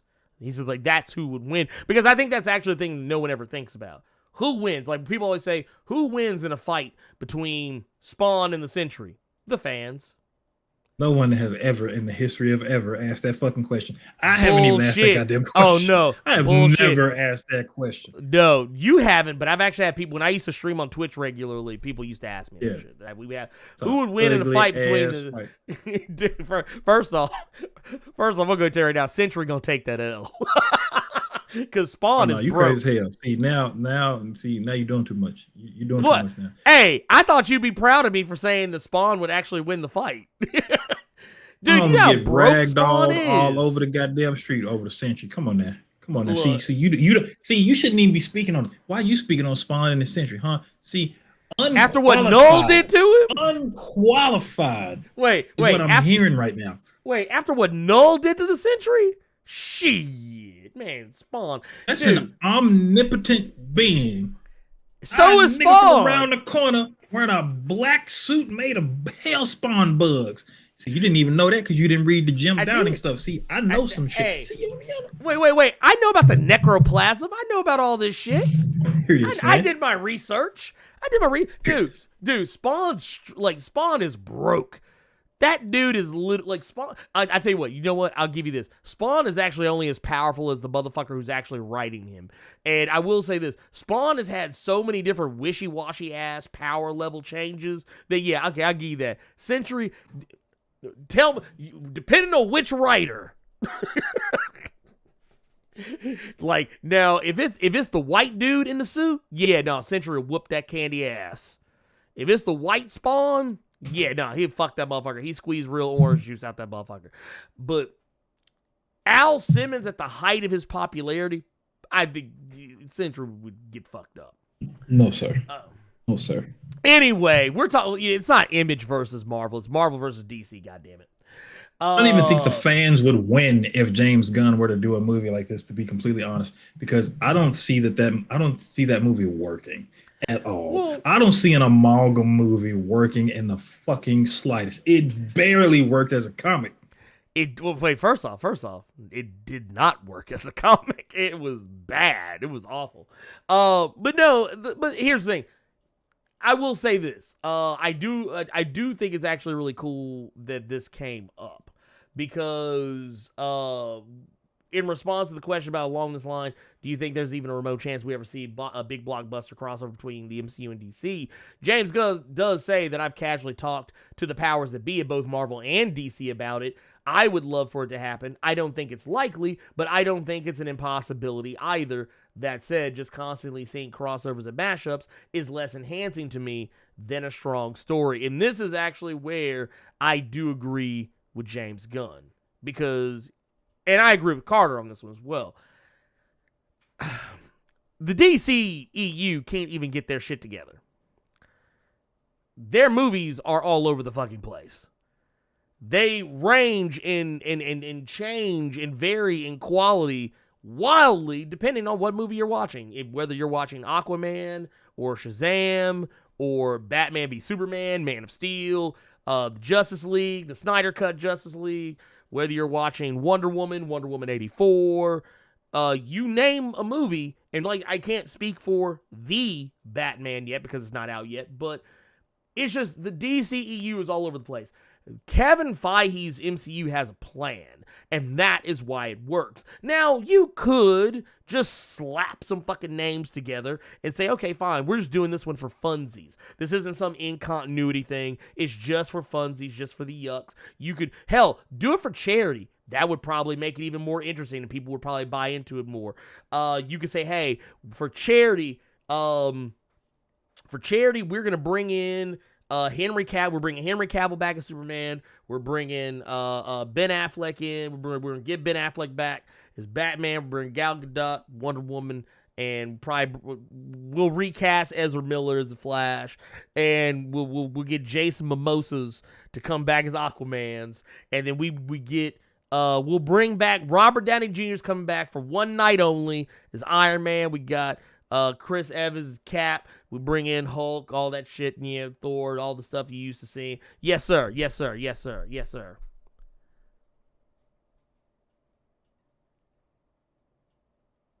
I can't hear you.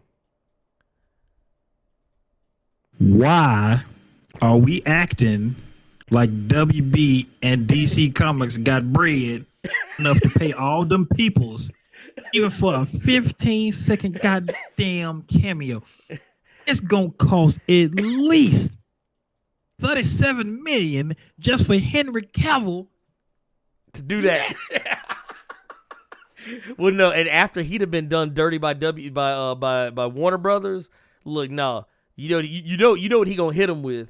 You know what he gonna hit him with when they talk about, hey, you want to come back and do another stint as Superman? He's gonna be like, toss a coin to your Witcher. Oh, Valley of Plenty. Oh, Valley of Plenty. That's what he's gonna hit him with. He gonna be like, sing the motherfucking song.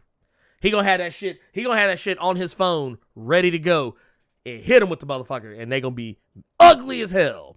They gonna be ugly as hell when he says that shit. Cause I mean, okay, let's be real. Would it be awesome to see? I'm sure it would be fun or interesting, maybe, but the logistics behind it would be a fucking nightmare. Now, let's be real. Marvel was able to secure a way to make it possible to have all of these various characters in Avengers Endgame. So yes, it could be possible, but we're talking about an no. Hear me out. We're talking about an intercompany venture, not a single company venture. I'm not saying that I'm just saying like the idea of getting like all of those actors in one place at one time, it is possible. But doing that between two completely different companies who we're talking about contracts for obligations. Henry Cavill, he has Witcher obligations. He also probably has obligations for other films he signed on to. So that's going to be a nightmare. You've also got Gal Gadot, who is probably either she's got obligations to somebody. Ben Affleck. I don't know. He breaking off Jennifer Lopez again, so I don't know. He got obligations somewhere, goddammit. But you got to talk about all these contracts and bringing them together. And then also with the already loaded backlog of what the MCU is doing, that's what's to me, it's not so much it's not that I don't think the way a lot of fans like to think of it, I don't think it's a Marvel hates DC and DC hates Marvel, so they're not going to work together because of it. I don't think it has shit to do with that. I think it all comes down to two things. It's the same two things it always comes down to. Money, time. Nobody has enough money. Nobody has enough fucking time. And that is why Marvel has the money. Well, they have the money. Neither have the time. Right. Warner Brothers literally has nothing to do with this. It's not about Marvel hates DC or what have you. It's quite simply about the money. And DC ain't got it. No, that's DC why I'm saying some shit like that would never work. We've seen how they piss off their money. Look at Wonder Woman 84. You've seen how they fuck Blerd off. They do not have it. Plus, you have to think about all the shit that they're wasting their money on. CW shows, animated films, feature films that don't work. Dude, they do not. The reason that Marvel was able to do what they were able to do is because they had the money from previous films that were of a certain quality that gave them that money and that gave them that ability to do what they did with all those actors in one film. That's the thing. That's the main thing. That's the only thing you should talk about when it comes to that. Period. They did enough to get the capital, and it paid off for them. DC has yet to do that. To be quite honest, I don't see them doing that. I think they're going to make quite a lot of money on Suicide Squad. Are they going to make up what Justice League didn't bring in? Nope. Are they going to make up what the original Suicide Squad was supposed to? Nope. I don't even think they're going to recoup any money from fucking Wonder Woman 84 in this. Well, you know what? Take that back.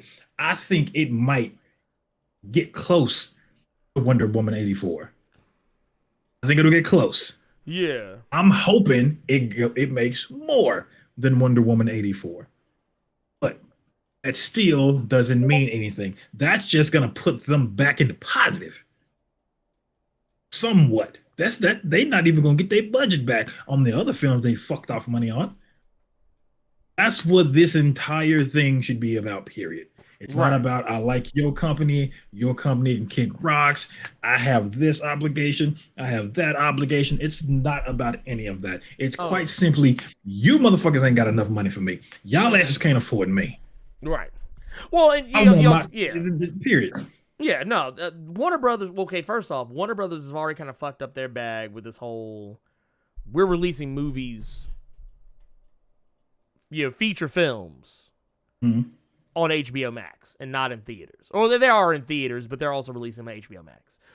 So people can watch at home. Yeah, we had Mortal Kombat. What was it? Godzilla versus Kong. So on and so forth. Which, to be fair, some worked, some didn't. But because they're banking on the streaming service. They're banking on. They think by doing that, they're banking on people subscribing to HBO Max. But as fast as these, I guarantee you, we have 260 people in here right now that a good half of the people that are in here right now have seen every movie that they have wanted to see that have been on HBO Max, and they didn't watch them on HBO Max. They're trying to put faith in people to get subscriptions, but that's not how they're gonna go about it. At the end of the day, dog, you gotta. I mean, yeah. They tried to walk before they could crawl. Mm-hmm.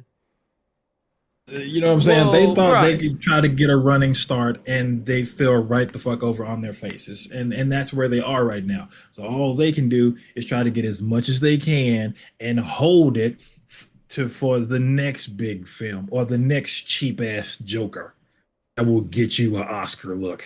Mm-hmm. That's all you all have money for. You have money for some shit that looks like an indie film. Not knocking indie films, but I'm saying that's you all's budget because you fucked the rest of it off. Right. Oh, good lord. Saying you. No.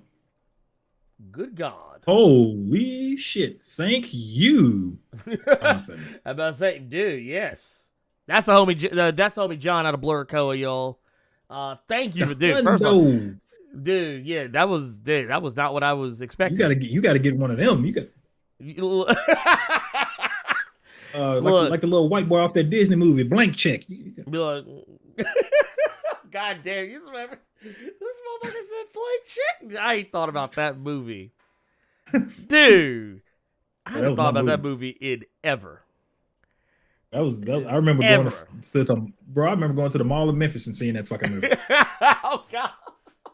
Yeah, dude, that movie is actually so improbable because, well, I guess for the time, I guess it was very probable, but like, man, you try to do some shit like that today, man, you would get your ass toe up. Dude, that check would get canceled so quick.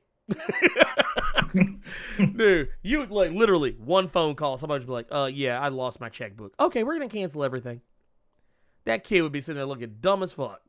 We also got a super chat from Timothy McCallum. Says, here, let's also, it says, just read New Mutants and it brought a tear to my eye. I like Gabby, and since she's a clone, I can see them not allowing her to be resurrected. This is in regards to the events of New Mutants number 19 that just came out this week. See? That's why they need to get rid of New Mutants. They got motherfuckers crying when they reading that damn book. Get New Mutants out of here, Doc. Look, no, I like it though because it's asking questions. It's actually poses things I think a lot of people aren't talking about is the fact that nobody remembers this because I bring it up every so often and people are like, oh yeah, that did happen.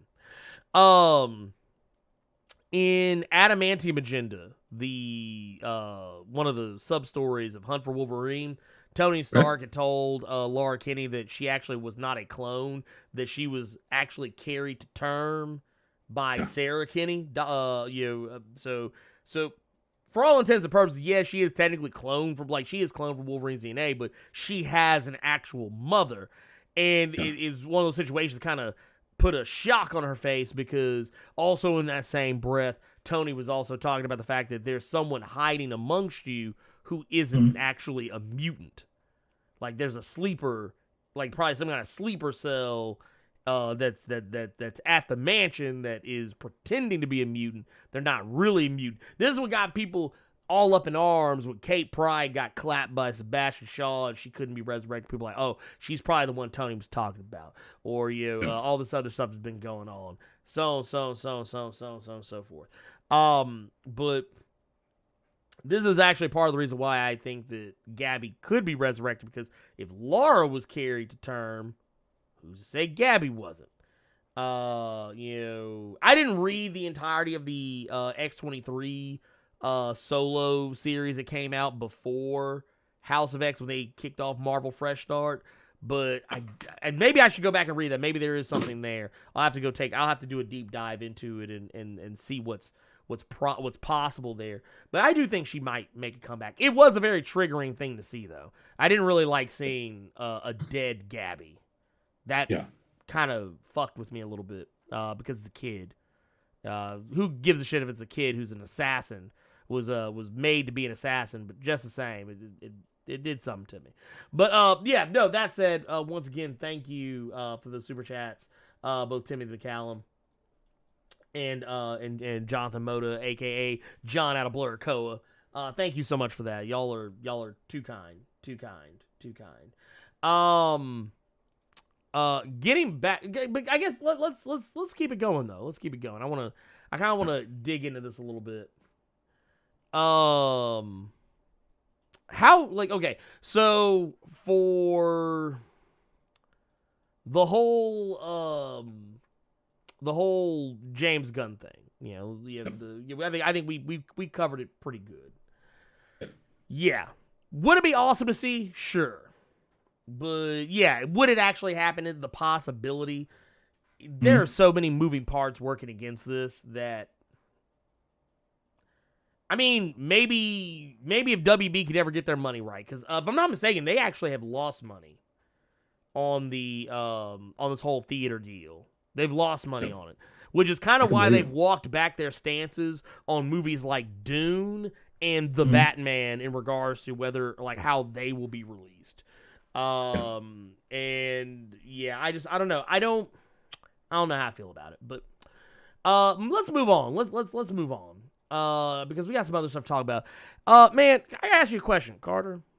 Yes, sir. Have you seen the Titans season 3 trailer? Or rather, teaser. Yes. Teaser. Yes, I've seen it. You've seen it? Yes. Okay. Well, I kind of wanted to go take a trip down recent memory lane. And I'm going to pull this trailer up. Okay. I'm going to pull it up just because, I want to talk about it a little bit. Right. Here, I'm going to actually, here, let's do this because I want to make sure that y'all can actually hear what is going on with it as well. Here, I'm going to pull this up. We're going to take a look at this Titans. This Titans teaser, the official teaser for HBO Max Titans. Season 3 is no Leo because DC Universe app is no longer a thing. HBO Max is, so that's what's going on here. But this trailer came out the other day. Basically, this season is supposed to be taking place exclusively in Gotham, from what I understand. This is in the wake of them going toe-to-toe with Deathstroke in Season 2.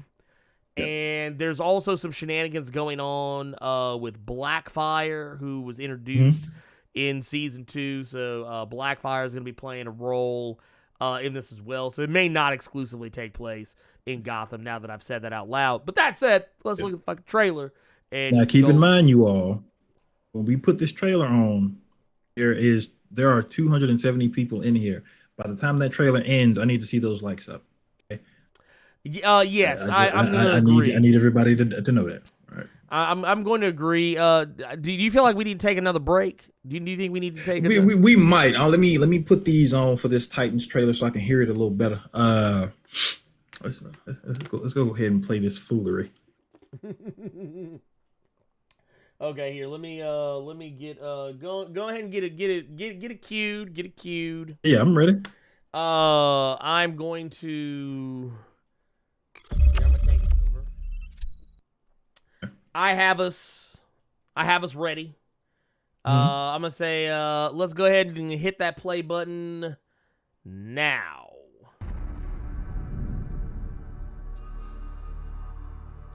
Okay, so Jason Todd is busting up into a carnival. This is likely Death in the Family right here. Yeah. Dude, he got the ugly smile on. Lord. How Gotham do a better smile? TV show. Dude. This is a Gotham. Got Nightwing, alright. The city brings a special class of criminal. Dude, he beating the fool out that boy. People die here. People like us. Oh, damn. Every time I see Hawk, it's just like, bro, why is Thad crying? Why is Thad crying? Hold on, why wait is a minute. Thad crying? That's always going to be Thad to me, y'all. I'm sorry. Wait a minute. I got to see something though. What's up with my mans, though, on the smile tip? My God, that dude's face is fucked off. God damn. Look at that shit. My dude's up here looking like, oh, man, just cut me down, man. Go ahead and bury me. Don't make it closed casket, man. Tell my wife I love her. That's not even a smile. That's I'm trying to make my baby laugh and put a banana in my mouth. Look, wouldn't that be funny? Wouldn't it be funny if that's actually what they were doing? Like the Joker just putting bananas in motherfuckers' mouths. There ain't no Joker toxin. It's just bananas in motherfuckers' mouths. What the fuck? Lord have mercy. Hold on. I want to see something else too, because there's a point here. I'm kind of skimming, trying to see if I can find it. Let's see. Wait. Okay, right here. Bam. One thing I will say, I don't know how you felt about. You say you watched season 2, right? Bits and pieces. Titans.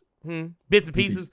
I actually liked the Superboy parts of Titans. Like, even though Deathstroke was the main thing, I actually really liked how they did Superboy, because they really didn't make him feel like he was a kid. Like he didn't understand things. He didn't know how things worked. And of course, you had a little Crypto, man. Come on, you had a little Crypto, the super dog, chilling with it, man. I was here for it. The one thing, it's the one criticism I always have of Titans since season 1. I always hate how Beast Boy doesn't turn green until he turns into something. Hey, that's your show, though. You love that show. I do love the show. Blerd Radio just came in here and just made a very good observation, and I didn't notice it, but now that's all I can see. He looks if like you go Leprechaun. back to that, it will look just like Leprechaun. Look like he ready to stab Ice-T with a fucking afro pick. Look, he's like, fool me once, fool me twice, fool me thrice, I stab it in the ice. You didn't have to do that.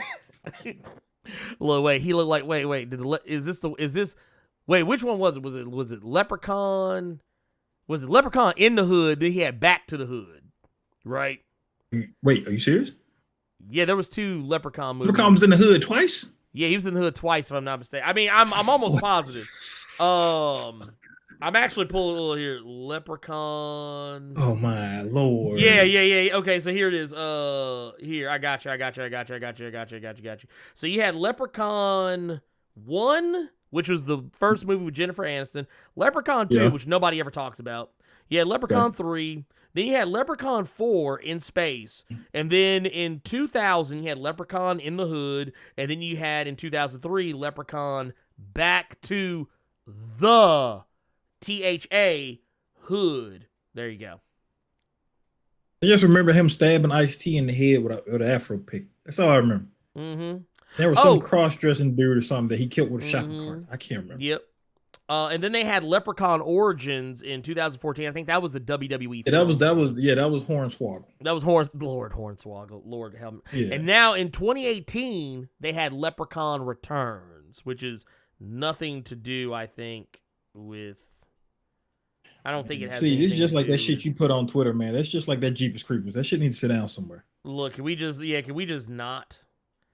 Can we just say no? Oh, but here's the thing, though. Leprechaun Returns has my attention because Leprechaun Returns is a callback. It's a direct sequel to the original Leprechaun. It actually even has... Did you watch the Chucky movies then? Because that's what they were. Oh, yeah. You talking about was it Curse of Chucky and Cult of Chucky? Yeah, I actually like those. I liked Curse better than Cult, though. I liked Curse better than Cult because Curse hid what it was. They tried to make you think that it was a sequel to, or they tried to make you think it was a reboot. And then you get about a halfway into the movie, you find out, oh shit, this is a sequel. And then they came out with that ugly ass reboot, the actual reboot of Chucky, where it's like an app. This fucking technology that took the dollar. Ain't no evil. Oh, did that one? Did that one come out? Or did that get caught up when COVID happened? No, it's out. It came out. It was on Hulu for a minute. That was just called Child's Play or something. It was just called Child's Play. It's okay. That's one where Mark Hamill is playing the you know what I'm talking about. Anyway, hold on. Christian rapper, hold on. Okay, because he's answering your question about Beast Boy. He said they can't afford to have Beast Boy be green. Also, that looks silly in live action. What? You ought to go to hell for that dumbass observation you just made, Christian rapper. We talking about comic books, boy. What do you mean that looks silly in live action? He had a whole ass purple ass ball chinian whooping everybody in the Marvel universe. But did that look silly? Well, no. Here's the thing, though. Here's also we have Gamora. We have Gamora in Guardians of the Galaxy, so I don't buy that. Here's the other thing. If that's your argument that it would look silly for him to always be green, then why were people always complaining about Starfire not being orange? We had orange a people whole don't really ass exist. tree introduce himself to Chris Evans while the God of Thunder was right next to him fighting. And he said, I am Steve Rogers. Silly to y'all. Wait. Green motherfucker is silly. Vin Diesel, first off, I would tell you what's silly to me. Vin Diesel made a grip off of saying 3 words across several movies. This motherfucker did literally look. I want to go. This is Vin Diesel in the booth. I am Groot. I wonder how many times he said it, because you know all they do is go back in post production and change. So I wonder if you got how many millions did you get paid just to walk in there, say that, and then go to Jack in the Box or some shit. Look, this man sat at the craft services table, just like everybody else. Been Chris Evans, motherfucking Chris Pratt, Dave Bautista. These motherfuckers over here sweating. They to put in all this damn work. Vin Diesel sitting at craft services eating sandwiches and shit, and he's like, oh shit, my day was easy. All I had to do was say, I am Groot.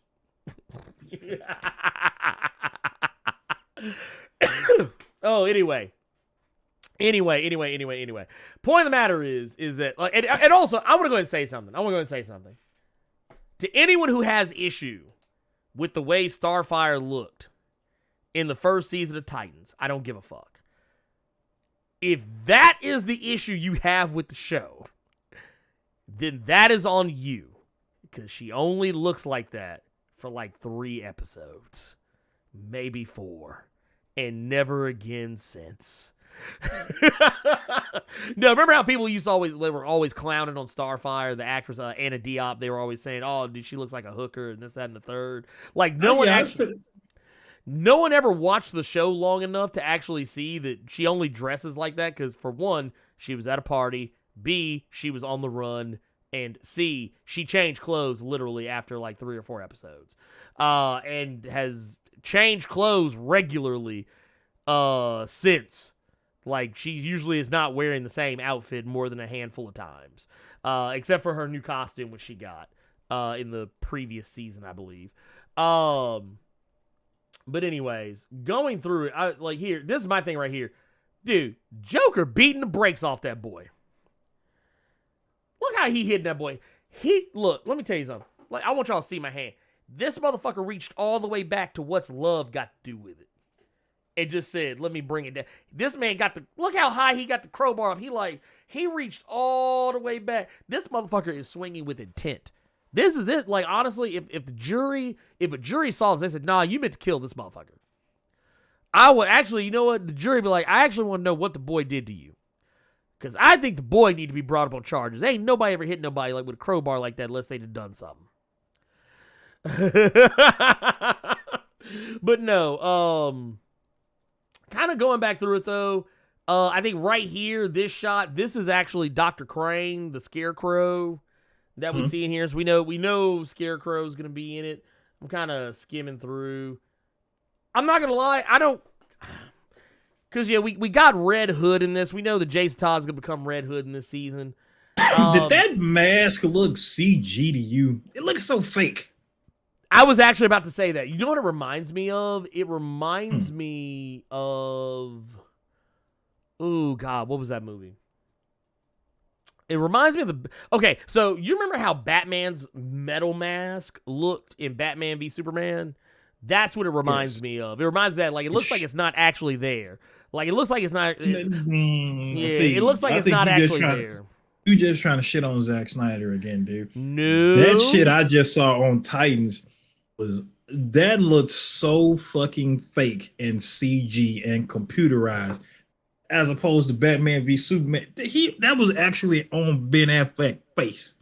In some scenes, not all. But it looks better than what that looked that looked like a PlayStation cutscene mask he had on right there. That was Arkham Knight if you didn't put all the HD patches in.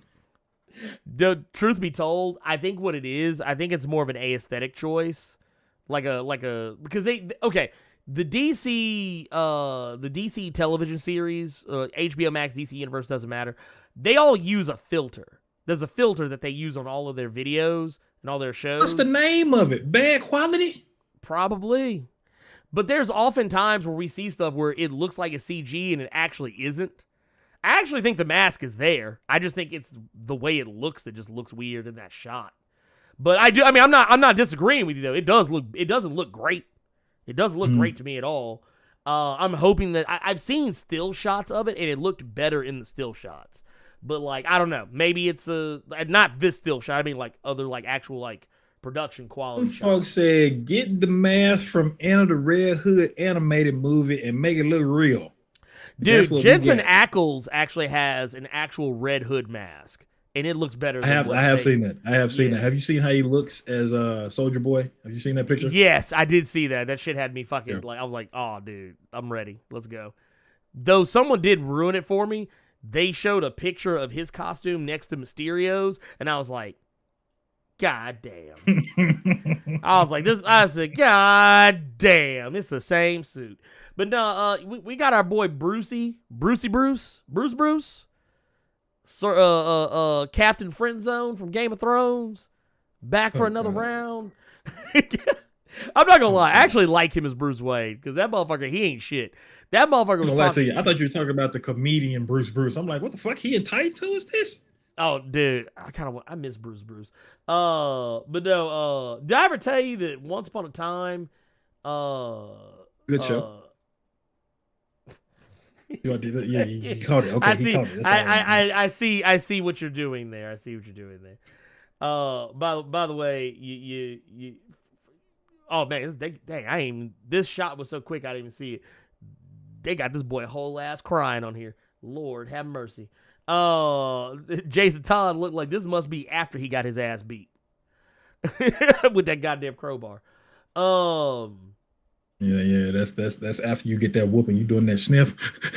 that's what that face is. Look, but why did they do Hawk like that? Why they got Hawk set up here looking like he about to look at his eyes. Look at the water in his eyes. From the second season, because a lot of what I saw was mostly because I wanted to see his scenes, just because I wanted to see how he was gonna portray the character. Because I'm like, if he just does Thad, I might watch it. But every scene with him was dark for dark's sake. She's snorting coke, or it's this teen relationship drama with him and Dove, where it's 1 minute they cool and another minute they breaking off. I don't like them tropes. I don't. I mean, I don't like it either. Problems with Superman and Lois right now with them fucking kids. I'm having that problem with it, but I like that he getting a DC bag. Scenes with him and Dove and Jason Todd just talking all crazy to him and shit. Like, man, where's the violence? Where's the fighting? I don't want to see this sister cosplaying Starfire with bad acting. Where Deathstroke at, man? Dude, who is this pale little white girl with the sniper dot on her head? Who is this one? Who the fuck is Rachel? What is this? From Friends? What am I watching right now, dog? Dude, don't clown Anna Diop like that. I like her at Starfire. Okay. But this right here, this is the one that gets me every time, though. This is one that gets me. Every time is that it's like he only turns green when he turns like right before he turns into an animal. And for the first 2 seasons, I think he only turned into like a tiger for like first season and some change, and then he eventually started changing to other shit. And then I don't know. I was like, dude, I did see his transformation. I did see that transformation on a YouTube clip. I just thought it was hilarious, just because everybody was using. It was a scene from from the first season where everyone was using their powers, and Dick was trying to like get them to work together as a team. Oh, second season. And then he'd go. Okay, that was second season. Okay. It's Beast Boy. He has to go around the corner. Like, oh yeah. Cue to the CG, and then he comes back. I said, bro, this show is so cheap. I mean, look. Bro, when they did that ugly shit, I said, bro, that's something you do in a YouTube video. Hey, to be fair, they didn't have a lot of money for the first season. Second season, they got a little bit more, ugly. That reminded me of this old YouTube video of these two white boys fighting in a grocery store parking lot, like fake keyblades. Then they cued the sounds from Kingdom Hearts 2, so they clanging and shit when they were fighting in the middle of the grocery store parking lot. That shit had me dying. Look, when this boy had to go behind some cardboard boxes just so this ugly ass green tiger could come out, like, bro, this is so cheap. Well, you gotta remember this is so cheap. You gotta remember who was running it at the time, though. It was DC Universe. They didn't have no money. They didn't have no money, really. The reason why Doom Patrol worked so well is because they didn't need money for Doom Patrol. They just needed costumes. They needed costumes. I was gonna say maybe they didn't have no money because they put their whole budget on Swamp Thing and didn't even do nothing with it. God damn. Well, what was it? The state of was it North Carolina? Apparently that wasn't true. Oh, that wasn't true? That was not. Yeah, apparently that was not true. It was the main thing was different. One person wanted it to be like a case of the week kind of deal, like Supernatural, and somebody else wanted a clear-cut story. One person wanted to do it like Doom Patrol, where you have an overarching story with case of the week kind of deals, and somebody just like, no, we want this horror, just one big thing, and that's what was happening. And plus, it was expensive as well. Oh yeah, no, it was hella expensive. That the show had like a movie budget, damn near. Yeah. But the thing that I will say is here, I'm trying to see if I can find this shot. Trying to see if I can find this shot. Where did it go? Where'd it go? I feel like all roads are gonna lead me back to look here. Wait, here it is. Oh nope, that is Dove. Dude, what's this? What? Who got the? Wait. Is this what is this? Joker? Is this Joker gas in the inhaler, or is this the fear gas in the inhaler? I'm just trying to figure out what's going on here. It might be Tang for all you know. You might be thinking dark because that show is a dark show. That might be Tang. That might be Sunny D. That might be that orange ass Hawaiian punch. Oh, I don't Lord. know. Don't know. Nah, I'm good. I just trip off the fact that this shit is happening like right here. Let me see. My dude literally is beating the bullshit out of Jay. Like, I don't know if that might be Jason Todd, might not be. I don't know. Who knows? But that dude's beating the bullshit out that boy. Look, you talking about Tang, he beat the Tang out of Jason Todd right now. But no, I don't know, man. The show is going to drop on August 12th. I'm not going to sit here and pretend like I'm not going to watch it. I enjoy it. I think it's a cool show. But it does. I do have a lot of questions about it though. Like the jump to Red Hood seems awfully fast. I mean, granted, the kid's been on for since season 1. I just remember falling in love with Jason Todd's character in this show, where he hit a motherfucker with the backstabber. That dude hit a cop with the backstabber, literally kicked the dude in the stomach, turned him around, and hit that dude like Sasha Banks. Only thing he didn't do was put that dude in the bank statement after. That's the only thing he didn't do. God. And I think I saw somebody get hit with a Bailey to belly.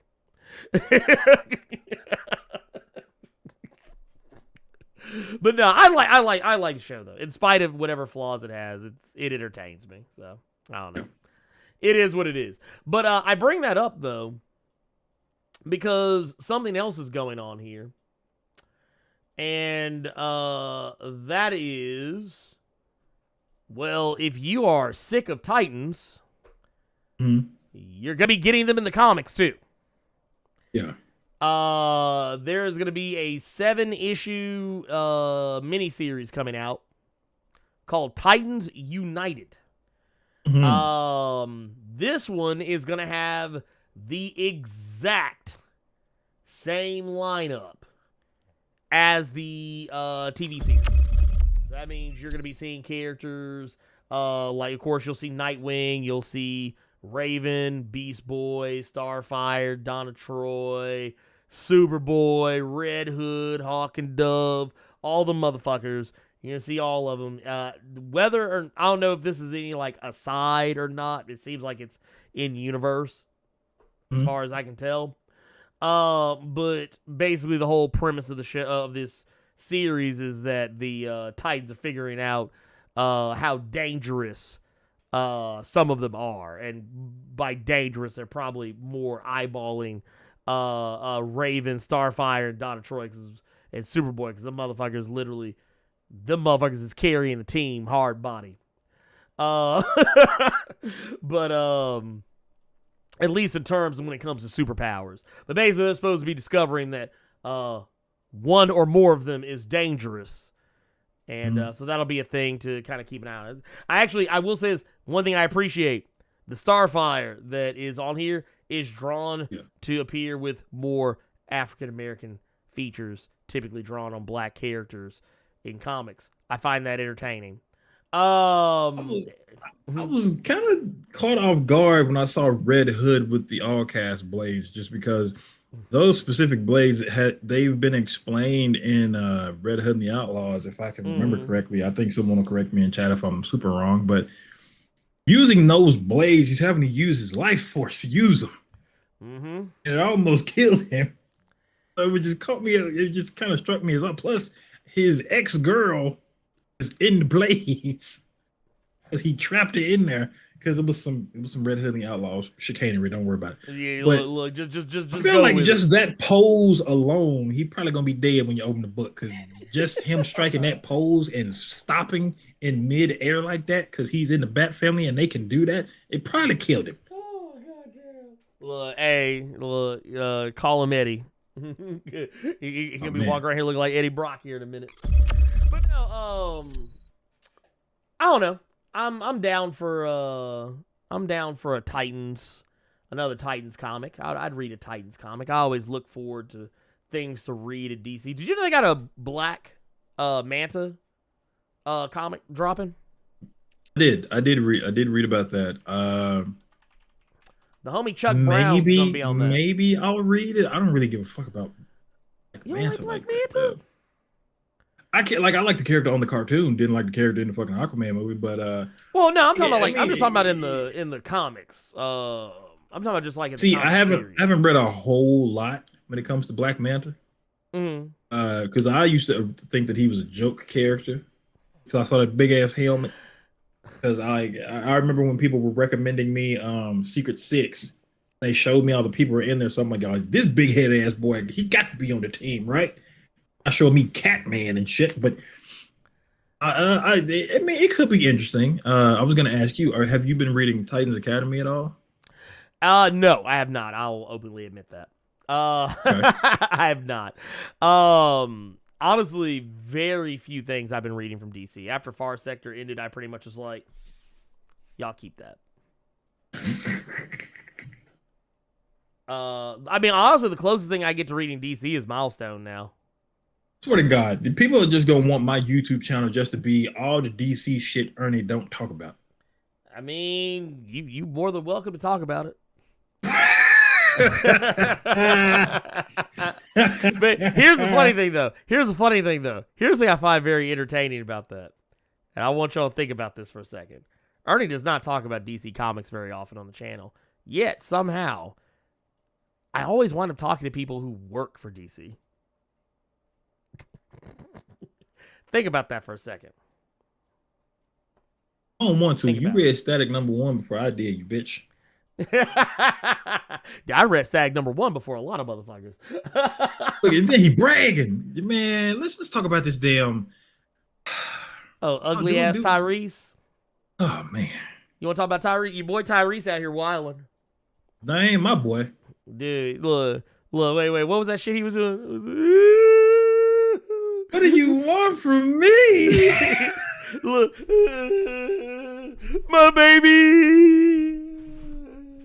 Dude, that man. dude was. Dude, I ain't gonna lie. I kind of want to believe that motherfucker was acting. He wasn't acting. I want to believe he was crying, right? acting. Because that was that child support gonna get him. And then that Fast 9 got pushed back because of Hobbs and Shaw. Oh no, that boy was he was in a bad spot. What he needed that bread. Want me to do? My baby. You got to stop saying. I'm sorry, man. You I'm got to sorry. stop saying. Look, You all gotta right. stop. Look, You gotta look, stop. I'm sorry. I love Tyrese. Tyrese is. I'm sure he's a nice person. But I heard that motherfucker his ass up though.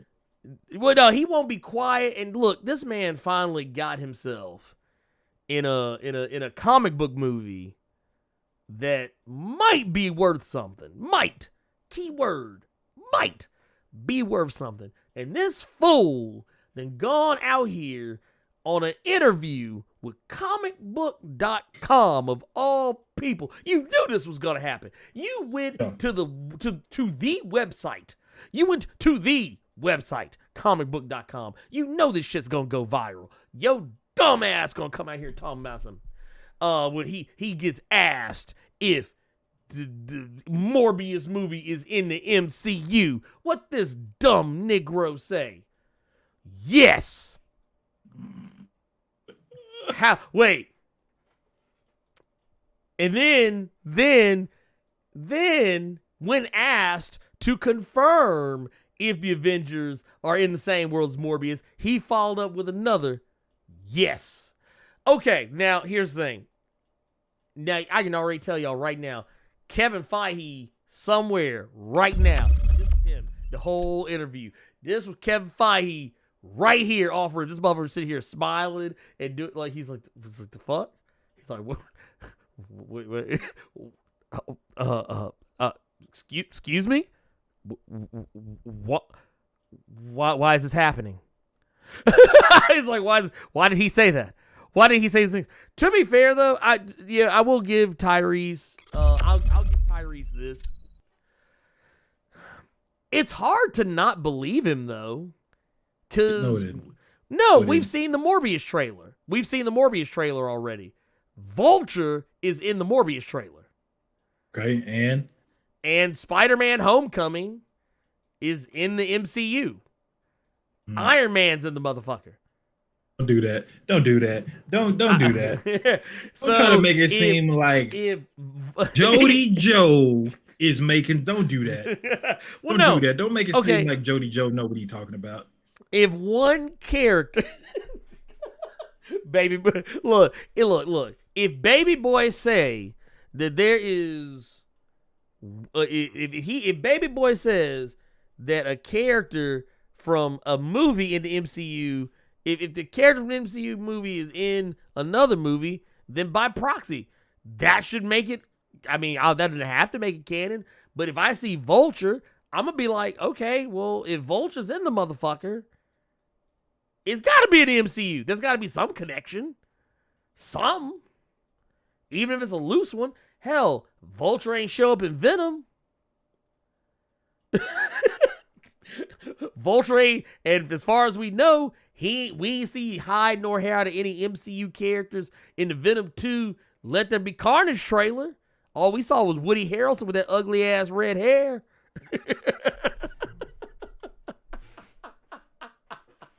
I'm just saying though. Am I wrong? Yeah. I'm gonna let you have. I'm gonna let you have that. I'm just saying. I'm gonna let you too. I'm gonna let you speak on your stories. We have some stories to discuss on this Blerd Cave. I'm gonna let you speak on your stories. Well, Tyrese is right. Is what he said right now. Even though Kevin somebody Feige said, then came out and said no. Boo Jones is not correct when he says that Morbius is a part of the MCU. If Sony has to come out and say no, that boy wrong. If Sony gotta come out and tell the public this. Well, yes. You're not finna be in a Morbius sequel, big dog. You was one and done now. Look, you are Terrence Howard. Look, that man gonna get replaced. Look, he gonna get like, you know what's gonna happen? Terrence Howard will be playing his character in Morbius 2. Oh man. He'll be like, "What's up, man? Oh man. Man, what's going on? Don't do that. Chill.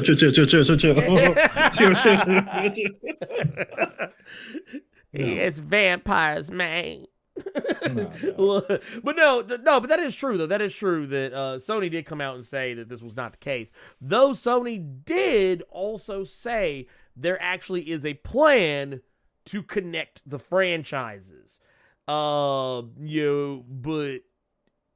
you will not be a part of it. You will be Tyrese. Yeah, Tyrese will be replaced. I'm calling it now. He's gonna be. You know what's gonna happen? He's gonna be replaced by John David Washington. There you go. No, Christian rapper. Tyrese is not the new Blerd. See, Blerd got to go in the hole. Blerd got to go in the hole. Oh my God, Blerd already. Nah, get your ass out of here. Name is Blerd. Nah, you got to go. Don't do it. Don't do it. Don't do it. No. That man said Morbius. Man. Morbius. Don't do that. Don't do that. Look, can we put Terrence Howard in everything? Can we put? Oh God. Look, I want Terrence Howard to replace Jason Mimosas in Aquaman 2. You just gonna keep calling him that? Yeah, I'm gonna keep calling him. I'm gonna keep. Let me keep it a buck with you.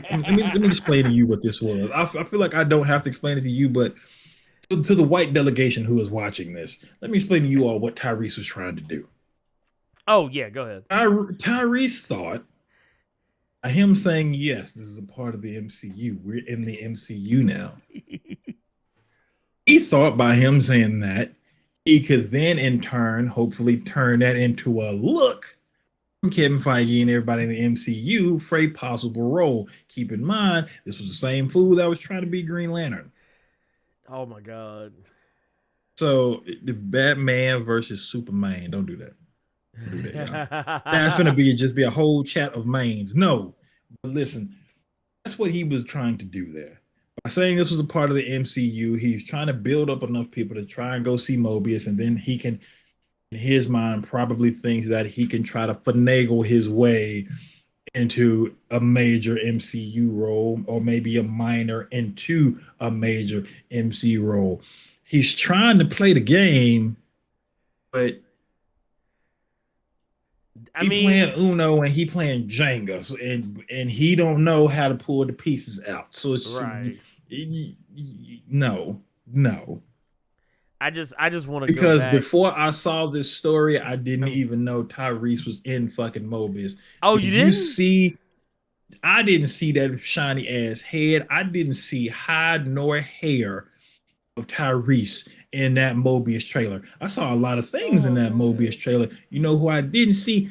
This ugly ass fool. I didn't see Tyrese nowhere in the Morbius trailer. You know it's bad if Tyrese in a franchise like Fast and Furious is in a Marvel film, but they show a dude from Spider-Man. You don't see Tyrese in the trailer. Oh, we sure as shit. On Vulture, though, at 1.72 seconds at the end of the trailer, we saw Vulture. Did we see Tyrese? Nope.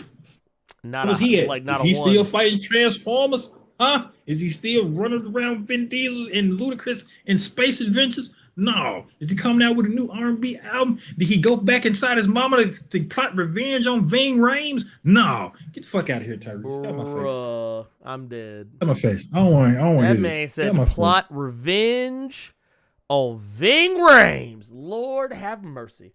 That said, where are we at on? You know what? We're doing pretty good on time. So you know what I'm gonna say? I'm gonna say let's talk about our recommended. Let's talk about our recommended for the week. Mine's easy. Venom 200. That's all you gotta say. I'm gonna say the same. Venom 200. I'll give you that one. I'll give you the same.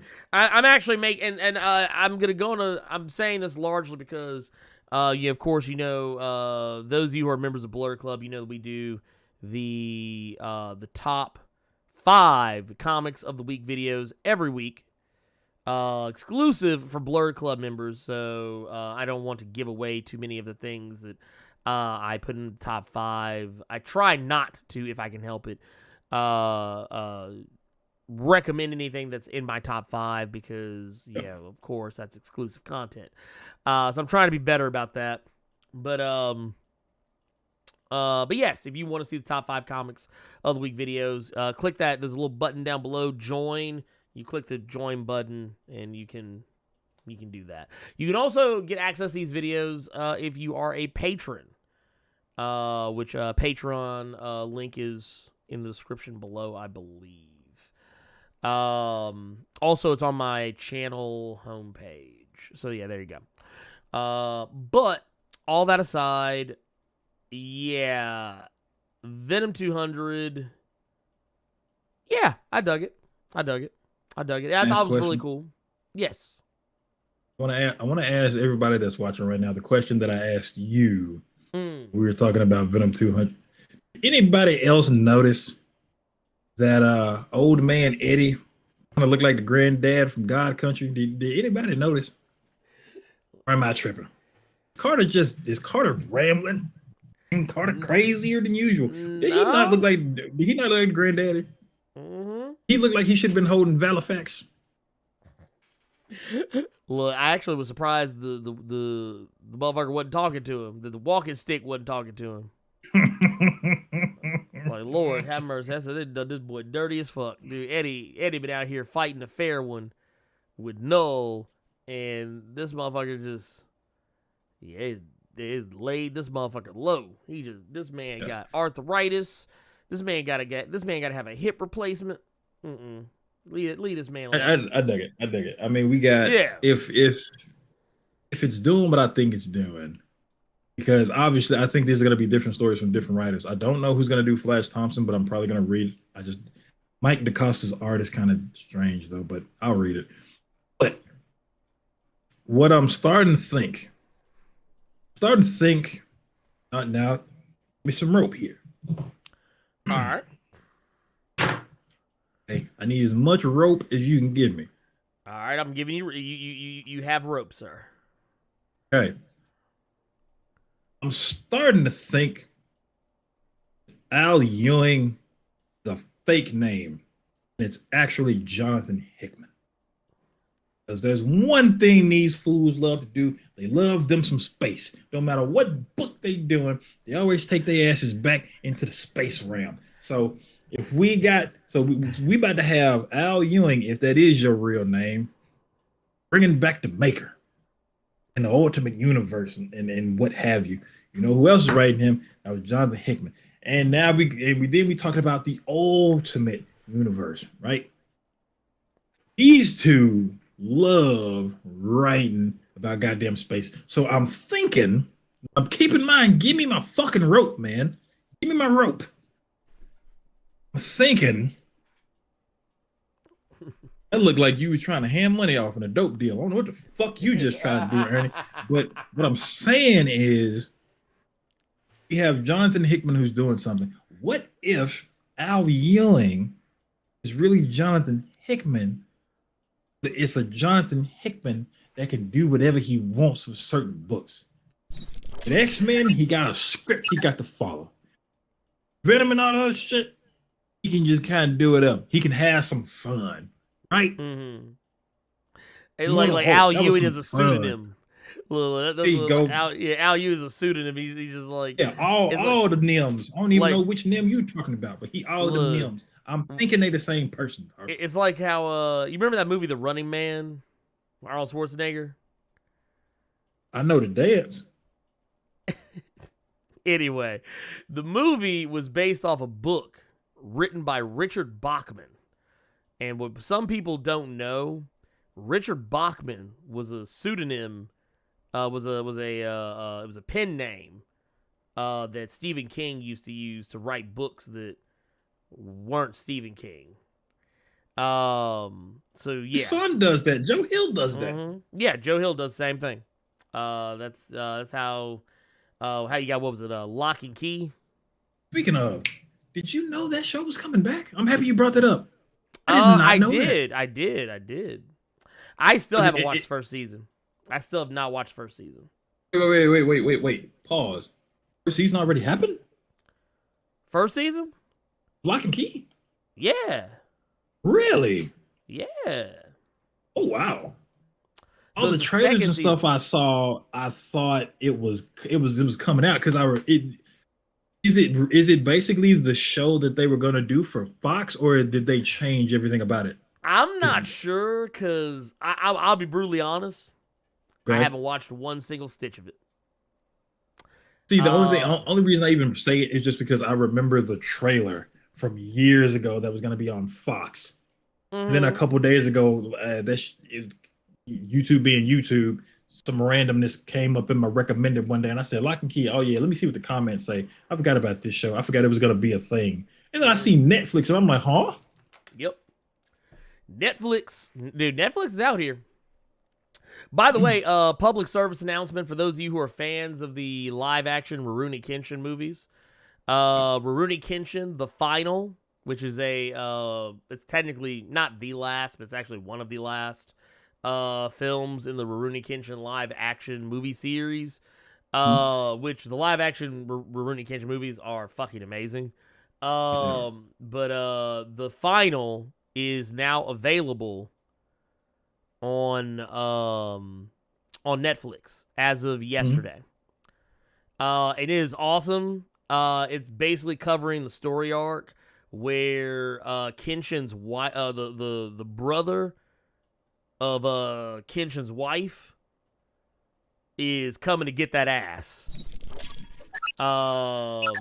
And it's also doing a lot of callbacks to his time, as Kenshin stuff is wont to do. It's calling back to his time as the Batosai, the manslayer.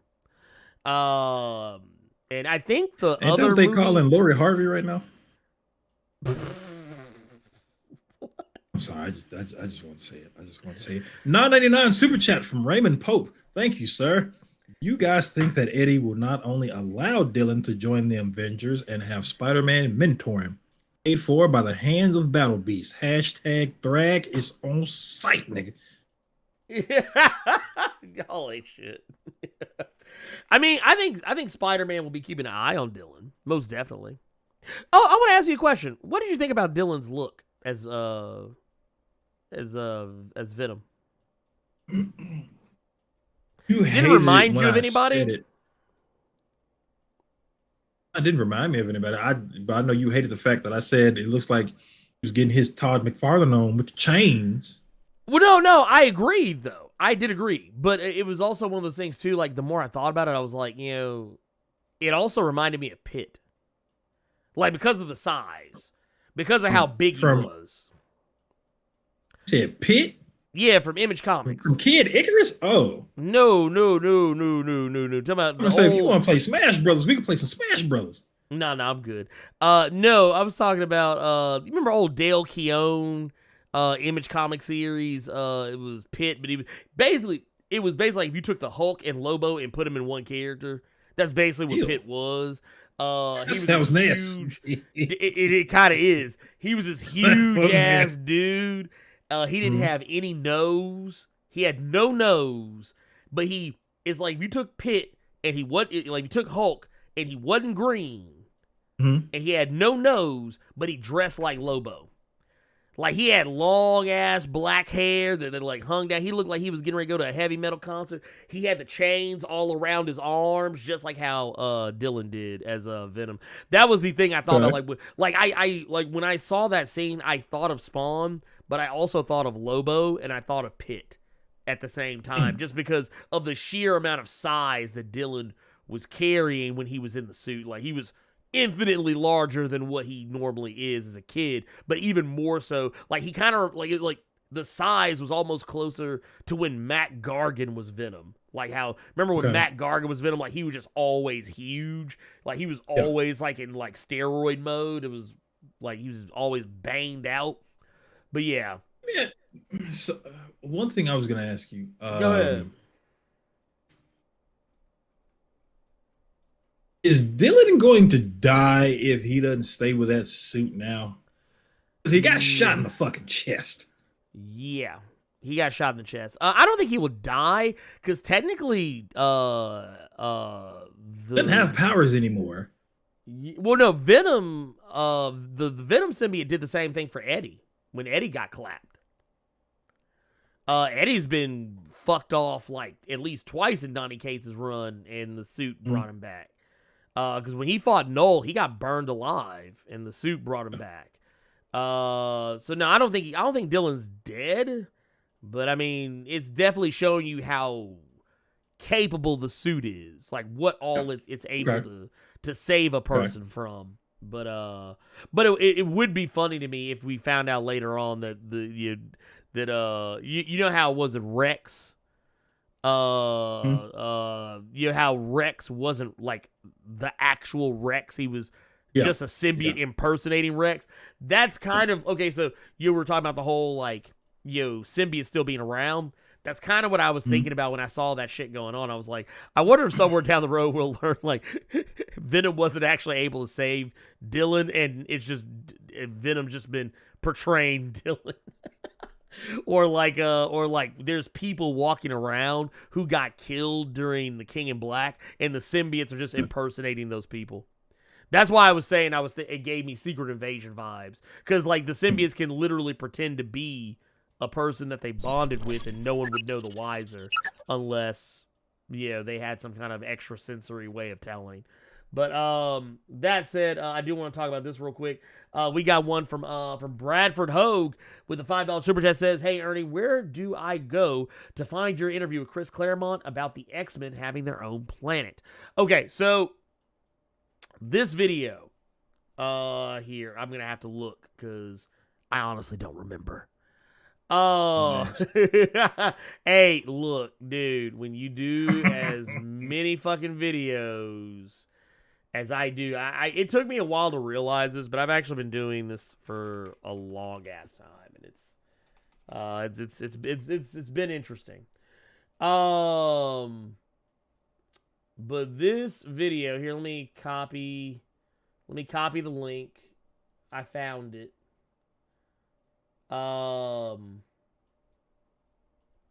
Here it is. Let's see.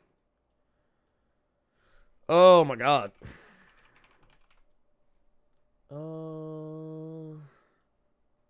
The video. There it is. It is in the chat.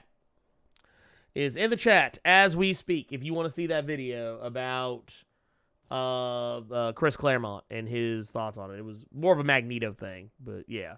Does he have hair, y'all? Does he have hair? I'm looking. I forgot about that intro. Oh yeah, that's the old. Bald. Yeah, that was the old intro. That was the old intro. Matter of fact, the people who are in the video with me, I don't even fuck with anymore. That tells you anything.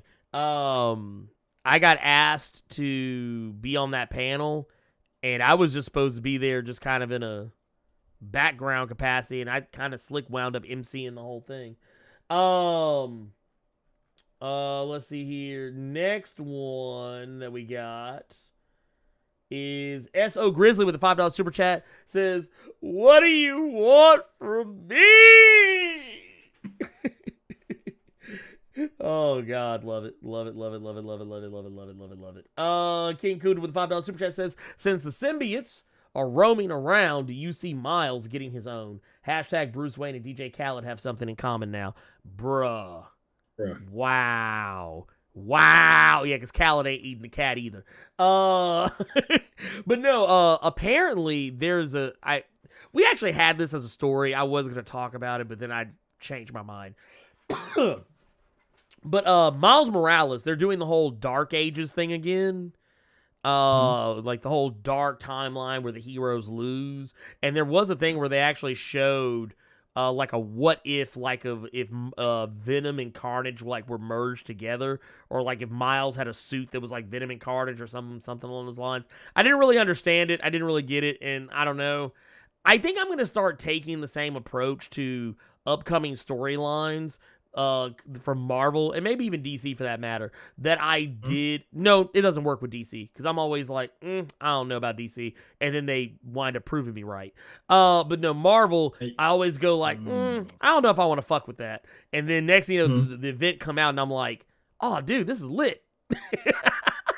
Like I did with Heroes Reborn. To be honest with you, I don't even want you to read it, just off the strength of that's Tom Taylor. And you know, Tom Taylor is godly over at DC right now. So I don't even want you to read it. You keep that same ugly ass energy about DC. You can't read none but Tom Taylor's fingerprints. I like Tom Taylor. Nope. I like Tom Taylor. But you can't though. You can't though, because that's DC. Get your head back over here at Marvel. Get your head back over there. Well, I mean, he's gonna be. We saw the back of your wall fall. We know you on the stage. We know who went behind the scenes. We synced it. We synced it.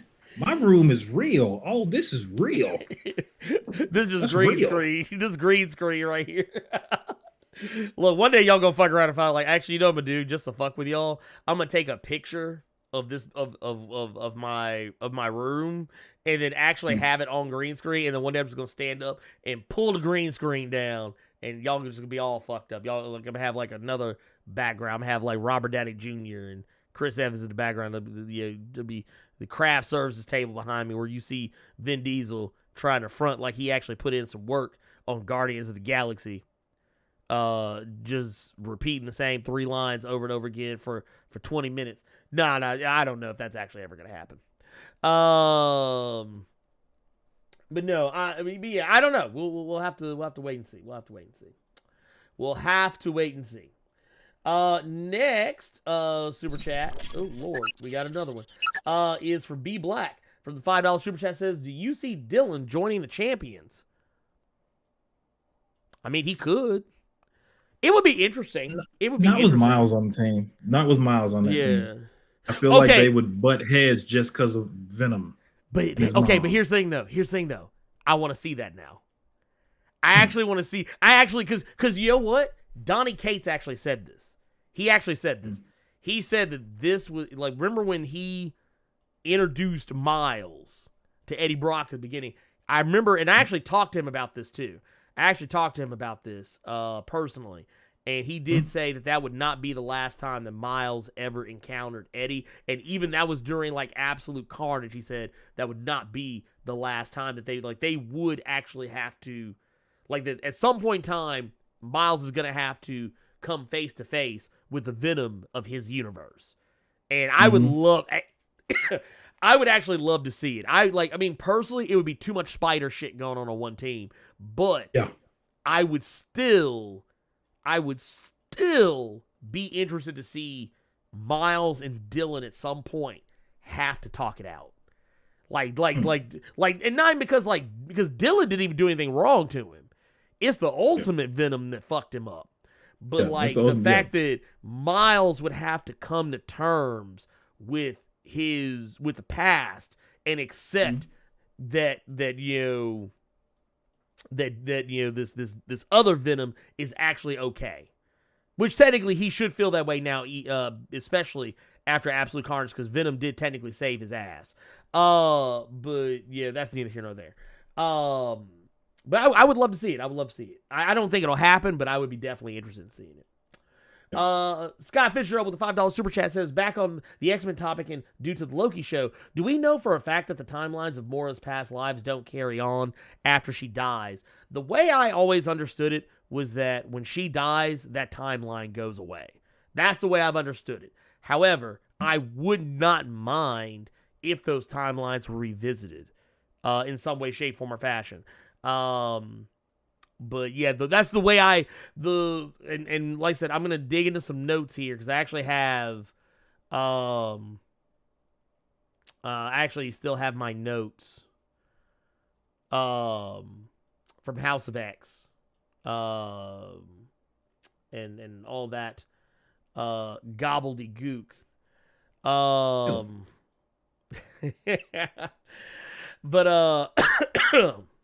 But, But basically, yeah, it's the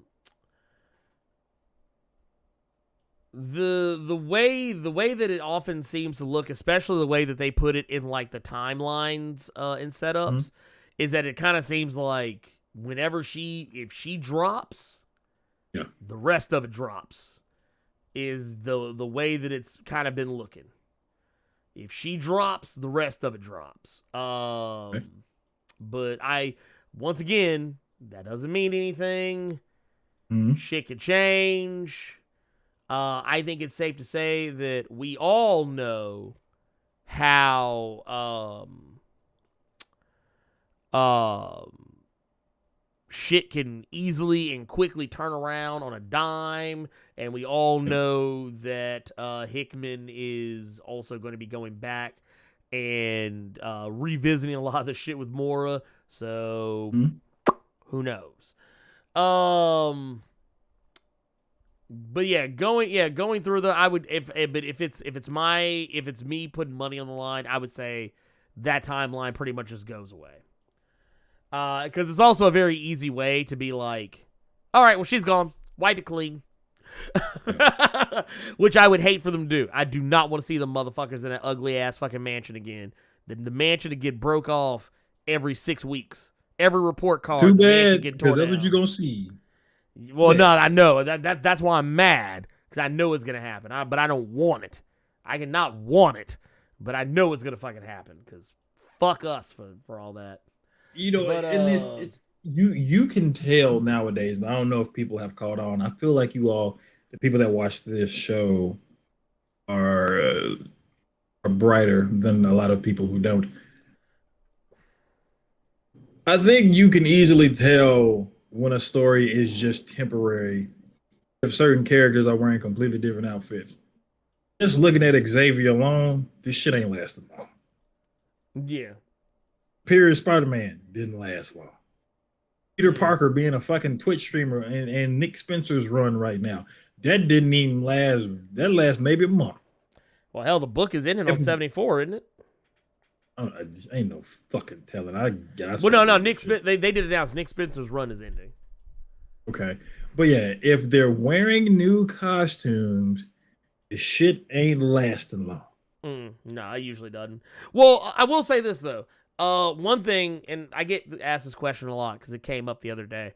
The thing with Xavier, I don't know if many of y'all caught this, but because a lot of people kept saying, well, what about Phantom X? What about Phantom X? Yeah. Isn't Xavier still using the body of Phantom X? He was until X-Force #1. And he got his dome split. Yeah. Ever since, because everybody's like, oh man, Xavier buff now. That's because he was in Phantom X's body. And he ain't in Phantom X's body no more because he got killed. And only a few people read that X book. I was one of them.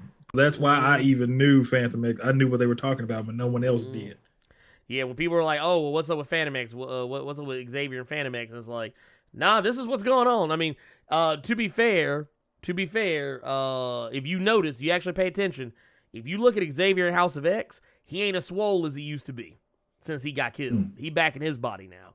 But yeah, that is neither a here nor a there. I see we got a question here. It says, didn't the Venomverse already have a Venom Miles Spider-Man? I believe it did, and technically, Miles has already had a symbiote of his own in Absolute Carnage, and we all saw how long that lasted. Says Kid Icarus, y'all talking about Captain N? No, I'm talking about I was talking about Pitt as in the Image Comics character, but I'd love to talk about Captain N, the Game Master, because Captain N is one of my favorite cartoons. Doesn't hold up well on repeat watches, but yes. I just always wondered why couldn't Mega Man be blue? But, you know, hey, whatever. See, it says the symbiote could heal him, right? Not just act as the damaged organ. The symbiote can actually heal him. The symbiote has done it before for Eddie. I'm pretty sure he could do it for Eddie Brock. Let's see here. Planet Araco is what they named Mars, right? That is correct. It is called Planet Araco, though some people will probably still call it Mars. And I've even caught some of the other characters still calling it Mars. But it's still a new thing. This just shows that the X-Men really are villains. They took a planet from America's solar system. Look, one that no one on Earth could actually take themselves. So, yeah. Arnold Schwarzenegger could. He was beating up and having sex with 3 boobed women. I seen him move. Oh, Lord. Says, wouldn't Mora's, it says her, but they're referring to Mora, wouldn't her timelines be a part of the multiverse? I would like to think that, but I don't know. See, this is why I always say the X-Men need to keep their asses away from the goddamn Avengers. Stay the fuck away from the rest of the fucking Marvel Comics universe. Just have your own shit over here on the side. Stop trying to commingle and shit. The reason why I always say this is because X-Men stuff, if you really dig into it, can convolute the fuck out of Marvel Comics history. If you start digging into X-Men, any of the past stuff that's been going on with the X-Men, I promise you, it will make your fucking head hurt. Because you'll sit here and try to figure out how all this stuff lines up. And even when it does, it don't. Yeah. But, yeah, neither here nor there. Let's see here.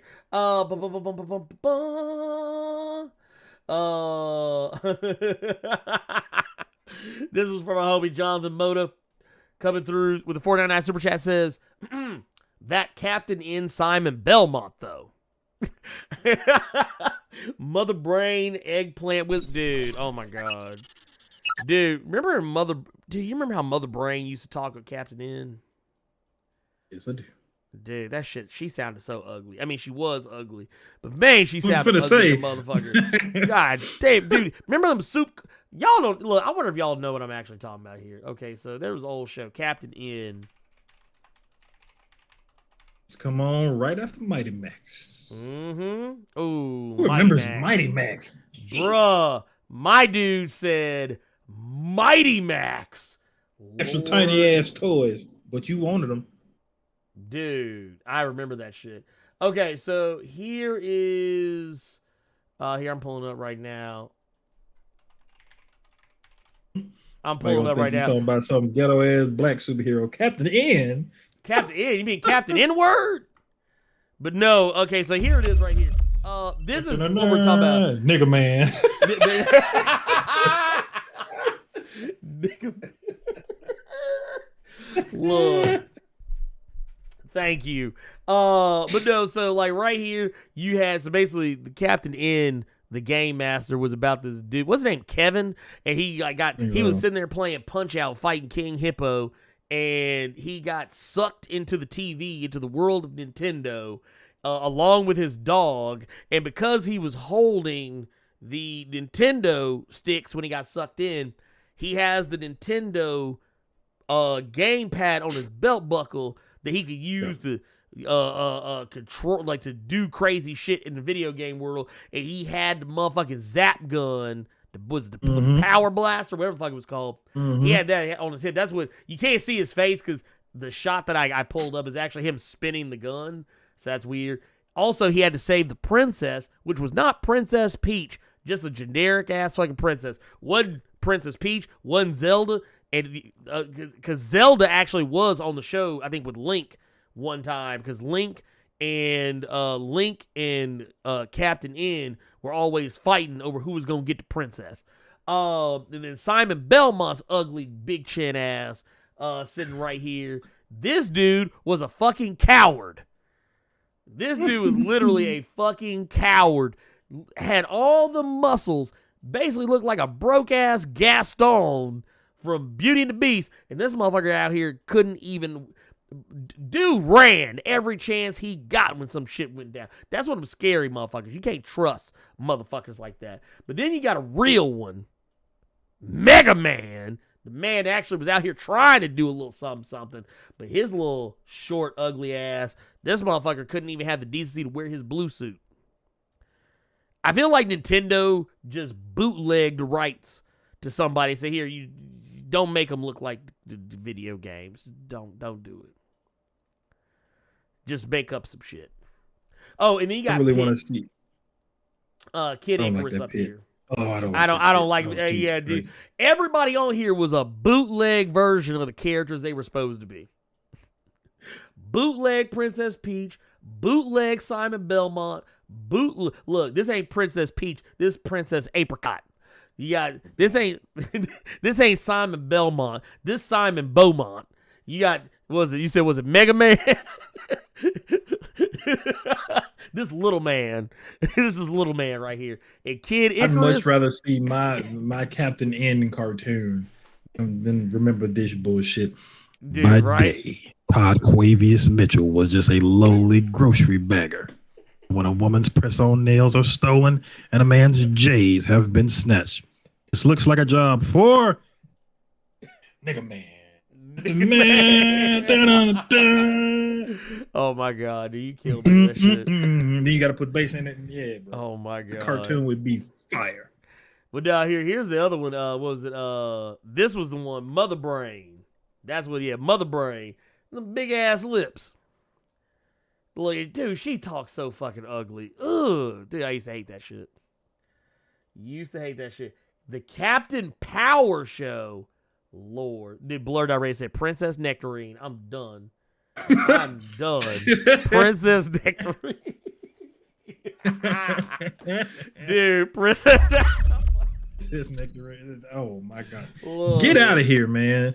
Get out. And then who? What? Oh man! But no, the Captain Power Show. Lord. Okay. Let me see if I can pull it. Yeah, Captain Power. Was it Captain Power and the what was it? Was it Captain Power and the Soldiers of the Future? Mm-hmm. God damn that show. Who all was in that shit? Oh my god. Dude. I didn't realize that this shit had David Hemblem in it. That motherfucker stayed playing fucked up motherfuckers at TV shows. But basically, yeah, the show, dude, I kind of want to see if I can, you know what, I'm about to look this up. I want to see if it's streaming anywhere. I kind of want to go back and watch this ugly ass shit. Why would this be streaming anywhere, Ernie? Why? Hey, Cops is streaming. You remember Cops? It's fucking Cops. No. Of course it is. You remember BP I Vest? know what you're talking about. Yeah, fighting crime in a future time. Dude, they got Denver the Last Dinosaur streaming on shit. Lord, this ugly shit probably streaming somewhere, goddammit. Look at this ugly shit. Dude, you know this, dude. These motherfuckers thought they had something. Yo, if I'm be watching Max Steel next watch. Oh, Lord. No, I'm good. I'm good. I'm so good. I am so good. Actually, though, you know what? No. You know what? Dude, check this out. No, my ass will be sitting here watching some ugly ass VR troopers. Hey, don't disrespect VR troopers. No. You gonna put some respect on VR troopers. You got me fucked up this morning. Hey, okay? Wait a minute. Put some respect on VR troopers there. Look, wait a minute. No, you remember how Tommy was originally supposed to be the main character? They were originally supposed to take Tommy off Power Rangers and then put him on VR Troopers and have him be what was the kid's name? Ryan Steele. It was supposed to be Ryan Steele. Man, if they'd have had Tommy, look, I know Tommy. I dodged the bullet. Jason, look, it was Jason David Frank. That motherfucker, he's sitting here right now. Man, I'm so glad I didn't get put in that ugly ass show. I like VR. We should have did. What's that? We should have streamed. We should have tried to find that old ass karate show we were talking about.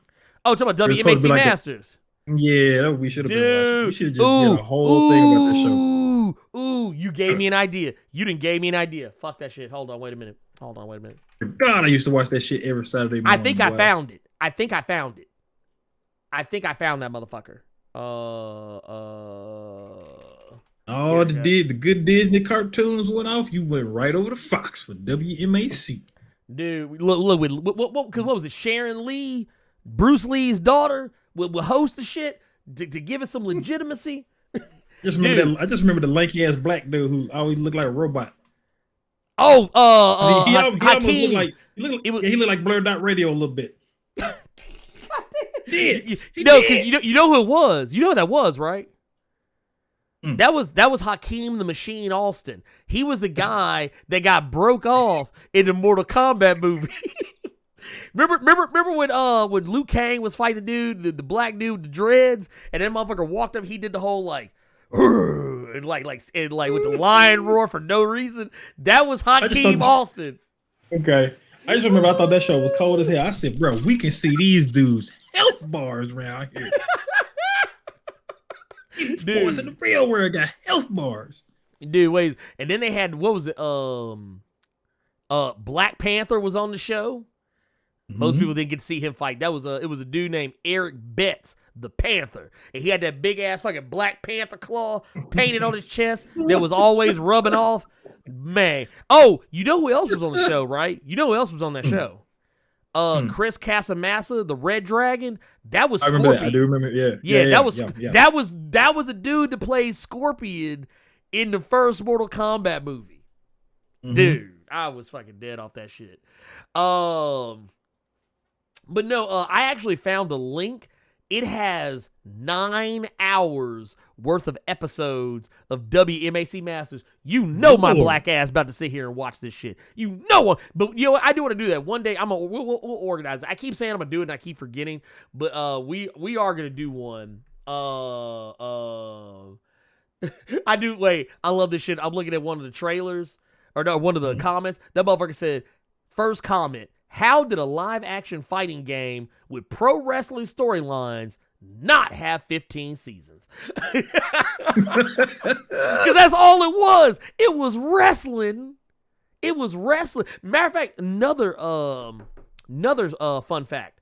One of the guys, I think it was Ho Sung Pak. There was 2 brothers on the show. One of them used to be the guy that did mocap for Liu Kang in the original Mortal Kombats. So yeah, that was the thing. I think he did Mortal Kombat 2. I don't think he did Mortal Kombat 1. But yeah, dude, you can find that shit. It's out there. But no, let's get into some Discord questions. Yeah, let's get into some Discord questions real quick. Oh wait, we got a super chat. We got a super chat. Actually, got 2 super chats I want to hit real quick before we jump into that. We got one from Scott Fitzgerald, says, y'all honorable brothers. Oh yeah, this is the same. We just talked about Captain Power. But yes, I do remember Captain Power. That shit was ugly as fuck. But I'm gonna watch it tonight. Y'all bet. Y'all sit back and wait. Probably hurt them boy hard. Yeah, I remember that shit. Ugly ass shit. You probably crushed that too. But here's the thing though. There's a lot of shows that I like. Case in point. Superhuman Samurai Cyber Squad. That show was ugly as hell, but I love the fuck out of it because that motherfucker. Ultraman was just as bad. Well, no, that's the thing though. Okay, so a lot of people don't know this. Superhuman Samurai Cyber Squad. It was a kind of like what they did with Power Rangers, how they took Kyoryu Sentai, Z Ranger to make Power Rangers. They took Trojan something Gridman. And Gridman is the show that they use the footage from for the suits and the fighting and shit. And they just got the other kids to come in and play the other characters. And it got Tim Curry to be the main bad guy. But Gridman was an Ultraman spinoff. It was actually a part of the Ultraman universe. That's why the characters look so similar. But it was funny to me though because that show was old. Gridman was old.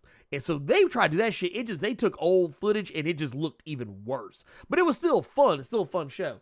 But I used to love Superhuman Samurai Cyber Squad, dude. That shit. I mean, honestly, it's because of Superhuman Samurai Cyber Squad that the Gridman anime that you have now is called Quadruple S Gridman.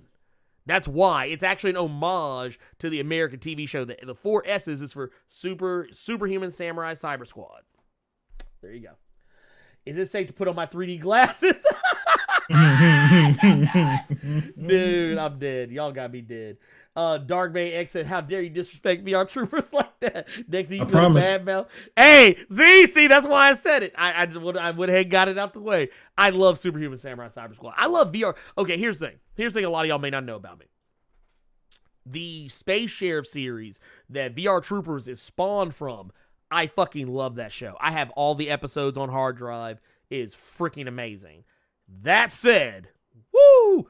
VR Troopers is a pastiche of all of those. Basically, the reason why VR Troopers folded as quick as it did wasn't because it was a bad show. It folded because to get the 3 characters from VR Troopers on the show at the same time, they had to take all the crossover episodes and crossover movies from the Space Sheriff series, because Space Sheriff was typically just one person. It wasn't 3 people. So they had to take the characters from 3 different shows and tried to get them to make it look like they were on the screen at the same time. That's why there were so many episodes where one of the characters would be doing stuff by themselves, because they couldn't keep them all together all at once, and they exhausted all the footage that they had to the point where they literally could not keep making a show, because they would literally just be reusing the same shots over and over and over and over and over and over and over again. But yeah, that was part of why VR Troopers crumbled. Like I said, but I love it. I love it. That's a good show. Good show. I actually watched it with my kid the other day. King Kunda says, "Who's N-word man villain? who's the nigga man villain? Whitey man." No, it wouldn't. That's a horrible name. Wait, or would it be policeman? That's even worse. It would be John Goodman. His name would be Cracker. Oh God. I used to say, it would just be Cracker.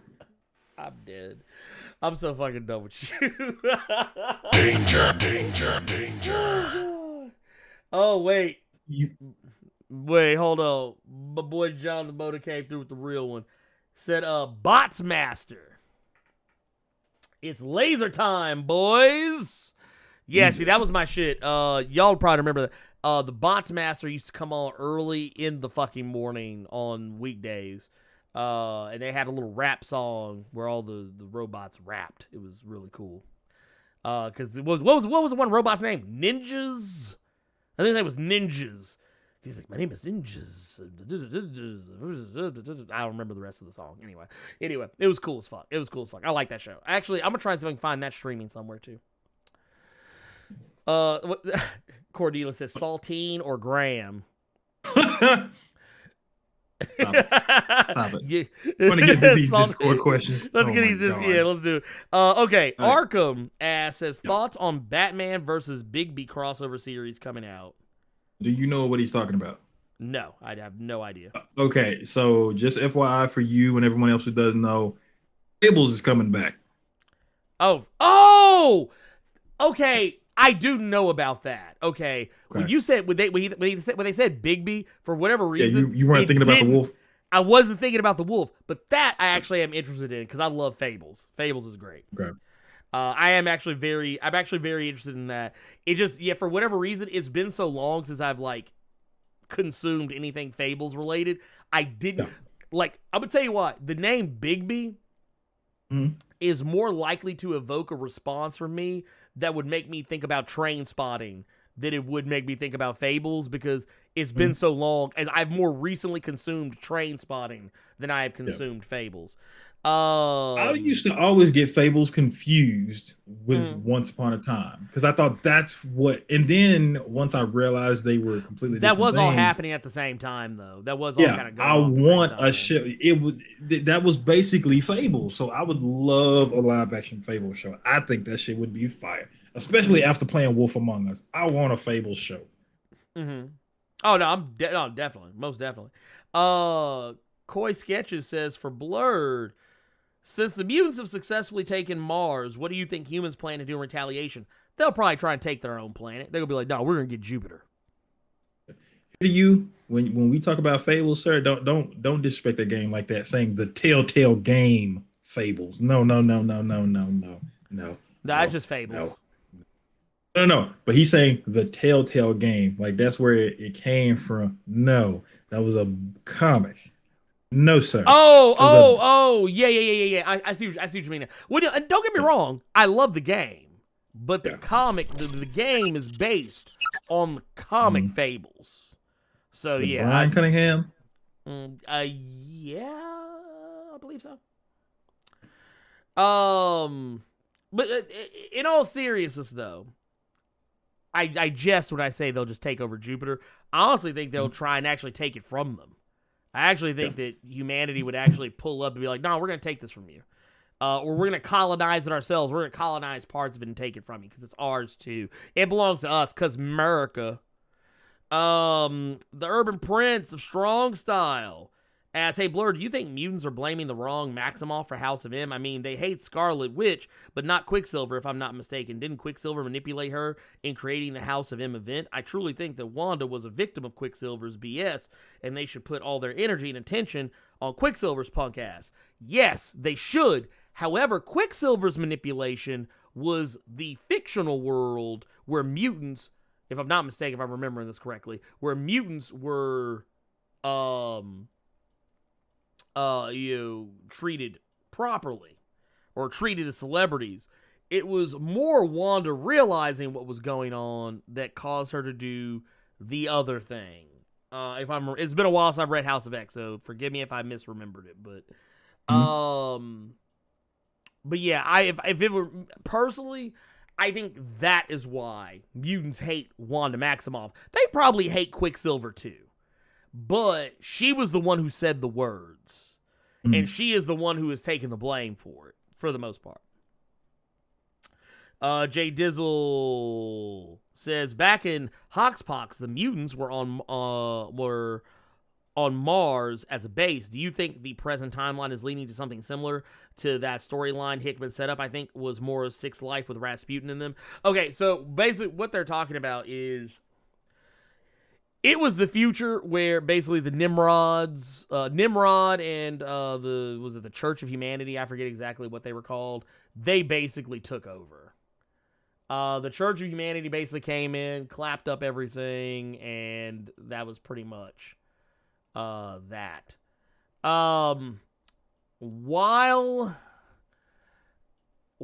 I will say that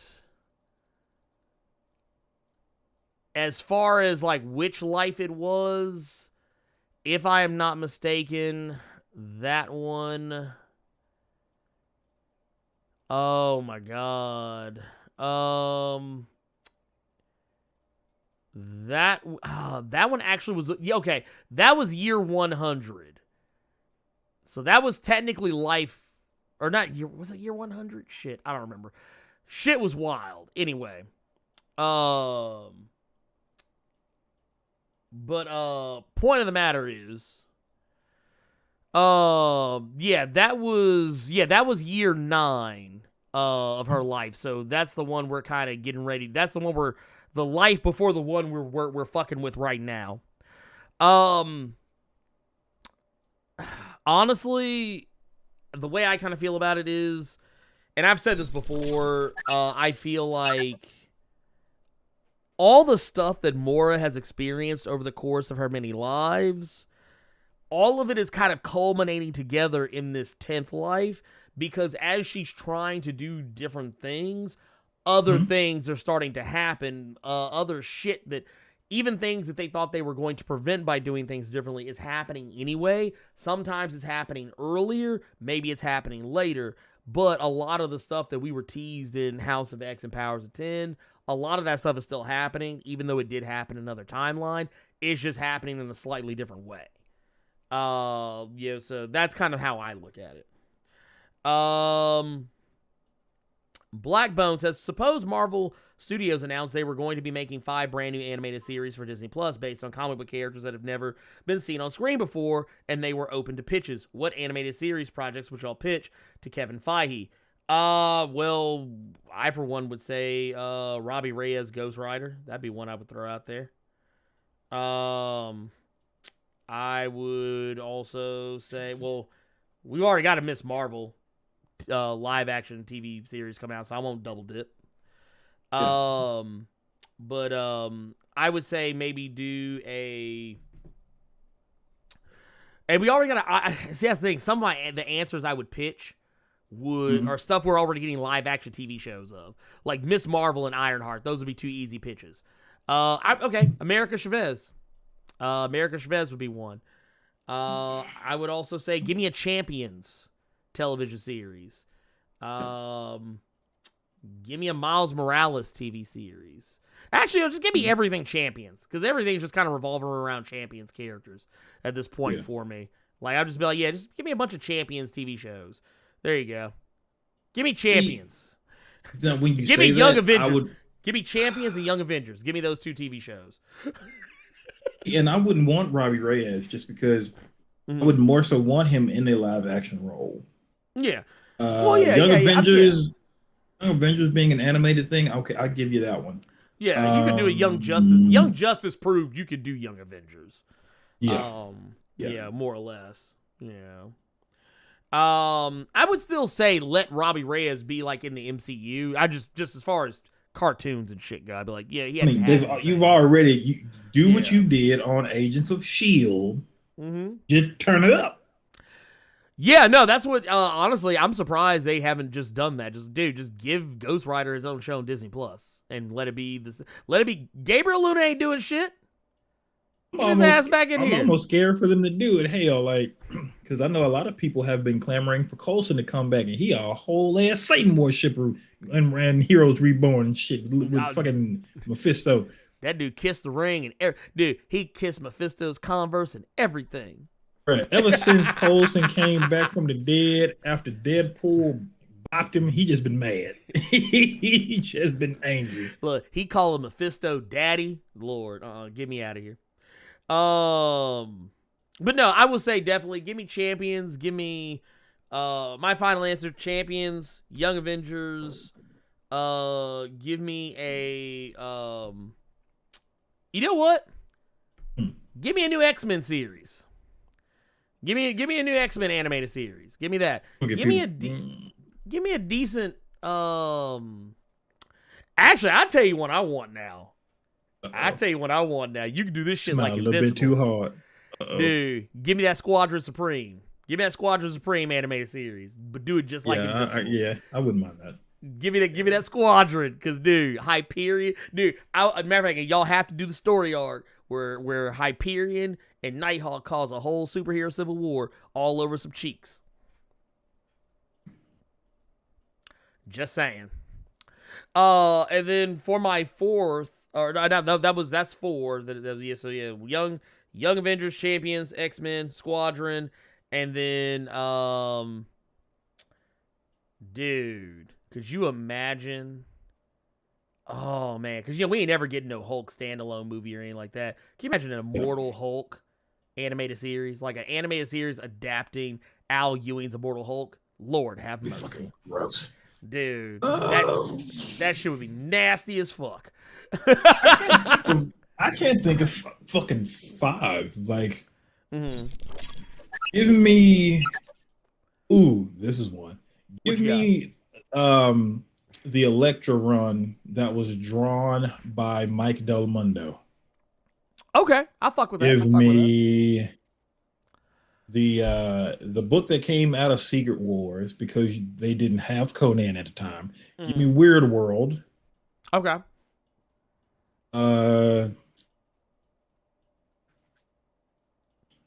You know what? You could do this as an animated thing. Do Heroes for Hire.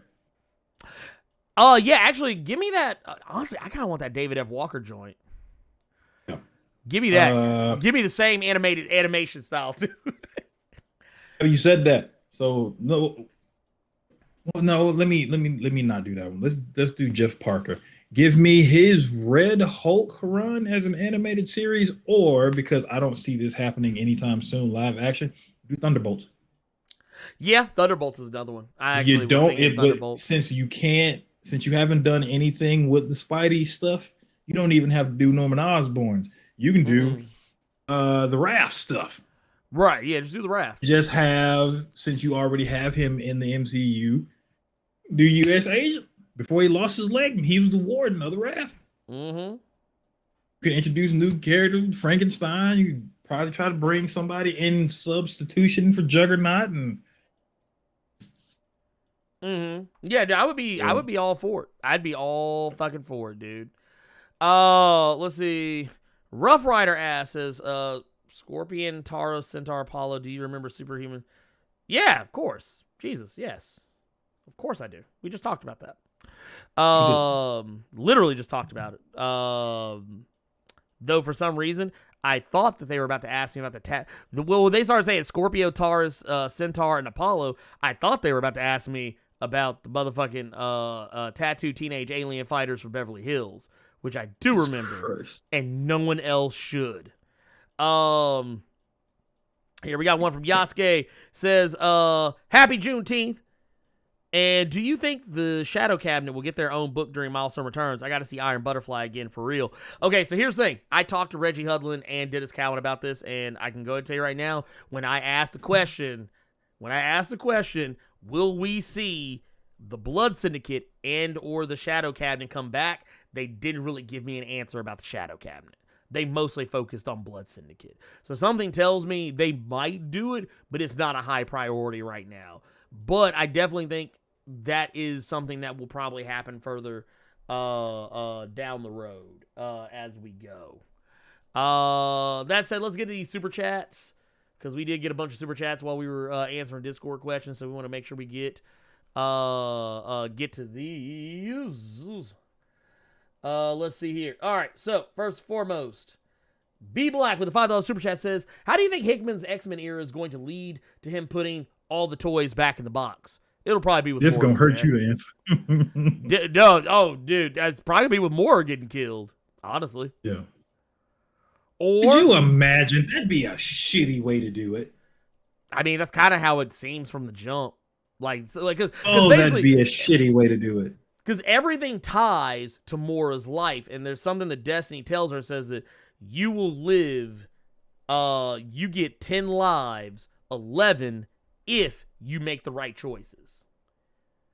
And right now, we don't know what those choices are supposed to be. I'm pretty sure we'll find out in Inferno what they are, but something tells me that what's going to happen is maybe, just maybe, yeah, because that's implying that she's going to have to die. Hickman's not going to say that shit and then not let it play out. So something's gonna happen where, and I've even had some people bring up the notion that, remember when in House of X #2 where when the whole thing where Moira is telling Charles all this shit and he has oh my god, a lot of people even say yeah, right, motherfucker, he had motherfucker had a flashback to that motherfucker had a flashback to X-Men animated series. Incredible power! Ah! Yeah, a lot of people have even said that might not even be Moira's 10th life. That actually might be the 11th, and we just haven't been told explicitly. You never know, and I'm open to that theory. Let's see here. Also, B Black with a $5 super chat says, also, how can I forget? Happy Juneteenth. Happy Juneteenth to you as well. I hope you're having a good time. I hope you ain't doing a goddamn thing, honestly. Because you know what? We did slaves gave this country free labor for hundreds of years. And you know what? The only thing I plan on doing on Juneteenth, I plan on sitting on my ass and not doing a goddamn thing except eating. And watching Rurouni Kenshin the final.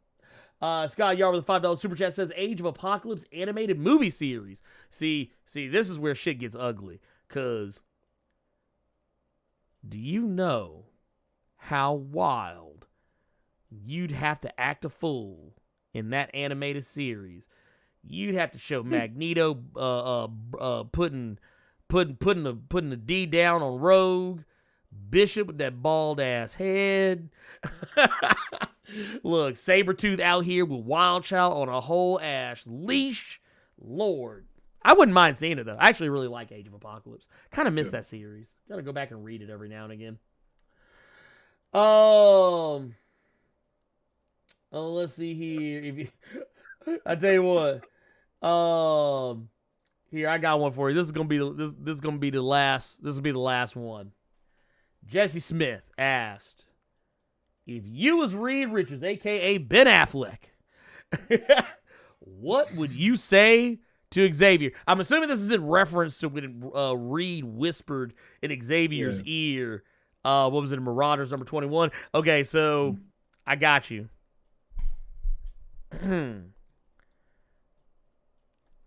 I would probably say to him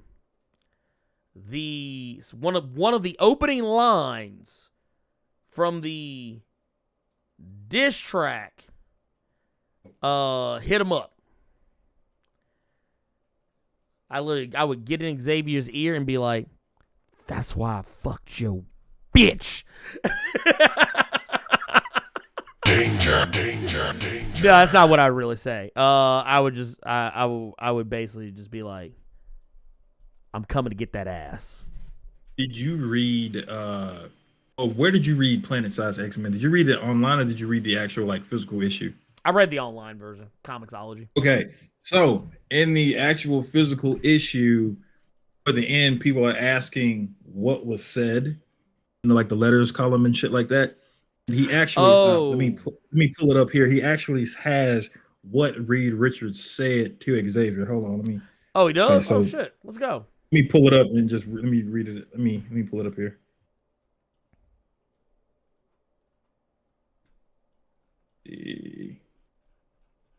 All right, this is what he said. Brace yourself, because this is kind of spoilerific. All right, Reed said this. That's what they got your ass, didn't they? Yeah, y'all was hyping him up.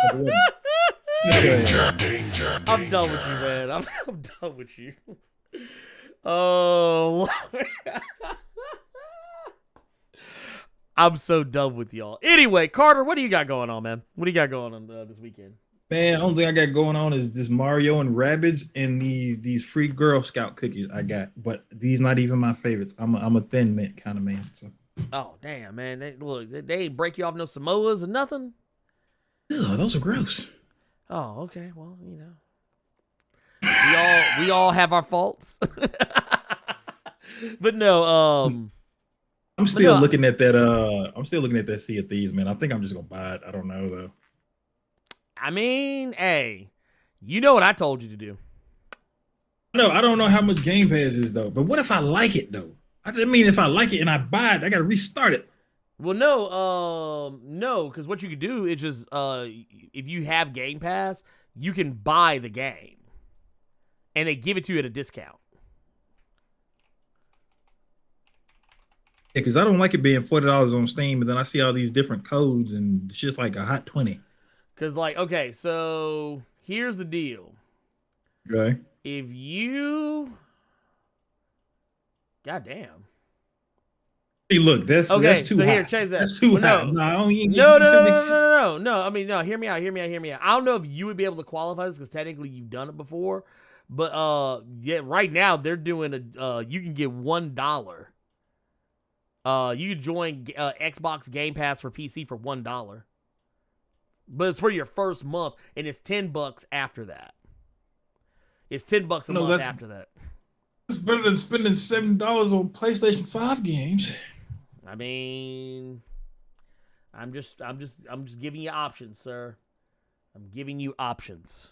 Yeah, I'll use that other. I'll try to see if I can use my other my Xbox account, Jigaboo Jones. Anyways, ladies and gentlemen, boys and girls, children of all ages, I will be going out of town tomorrow, so I will be MIA. I'm going to the ATL. I'm gonna try to catch up with our with friends of the channel, and also the host of the Melanated Timeline, and also a host of I Freaking Love Comics, my homies Cypher World and the Robo Strange. I'm gonna be trying to catch up with them this week while I'm down there, but we'll be it's mostly gonna be just me kicking it with the fam. Taking the kids to go see some awesome stuff. Probably go to the aquarium. Maybe go to a certain place that my youngest will love to death.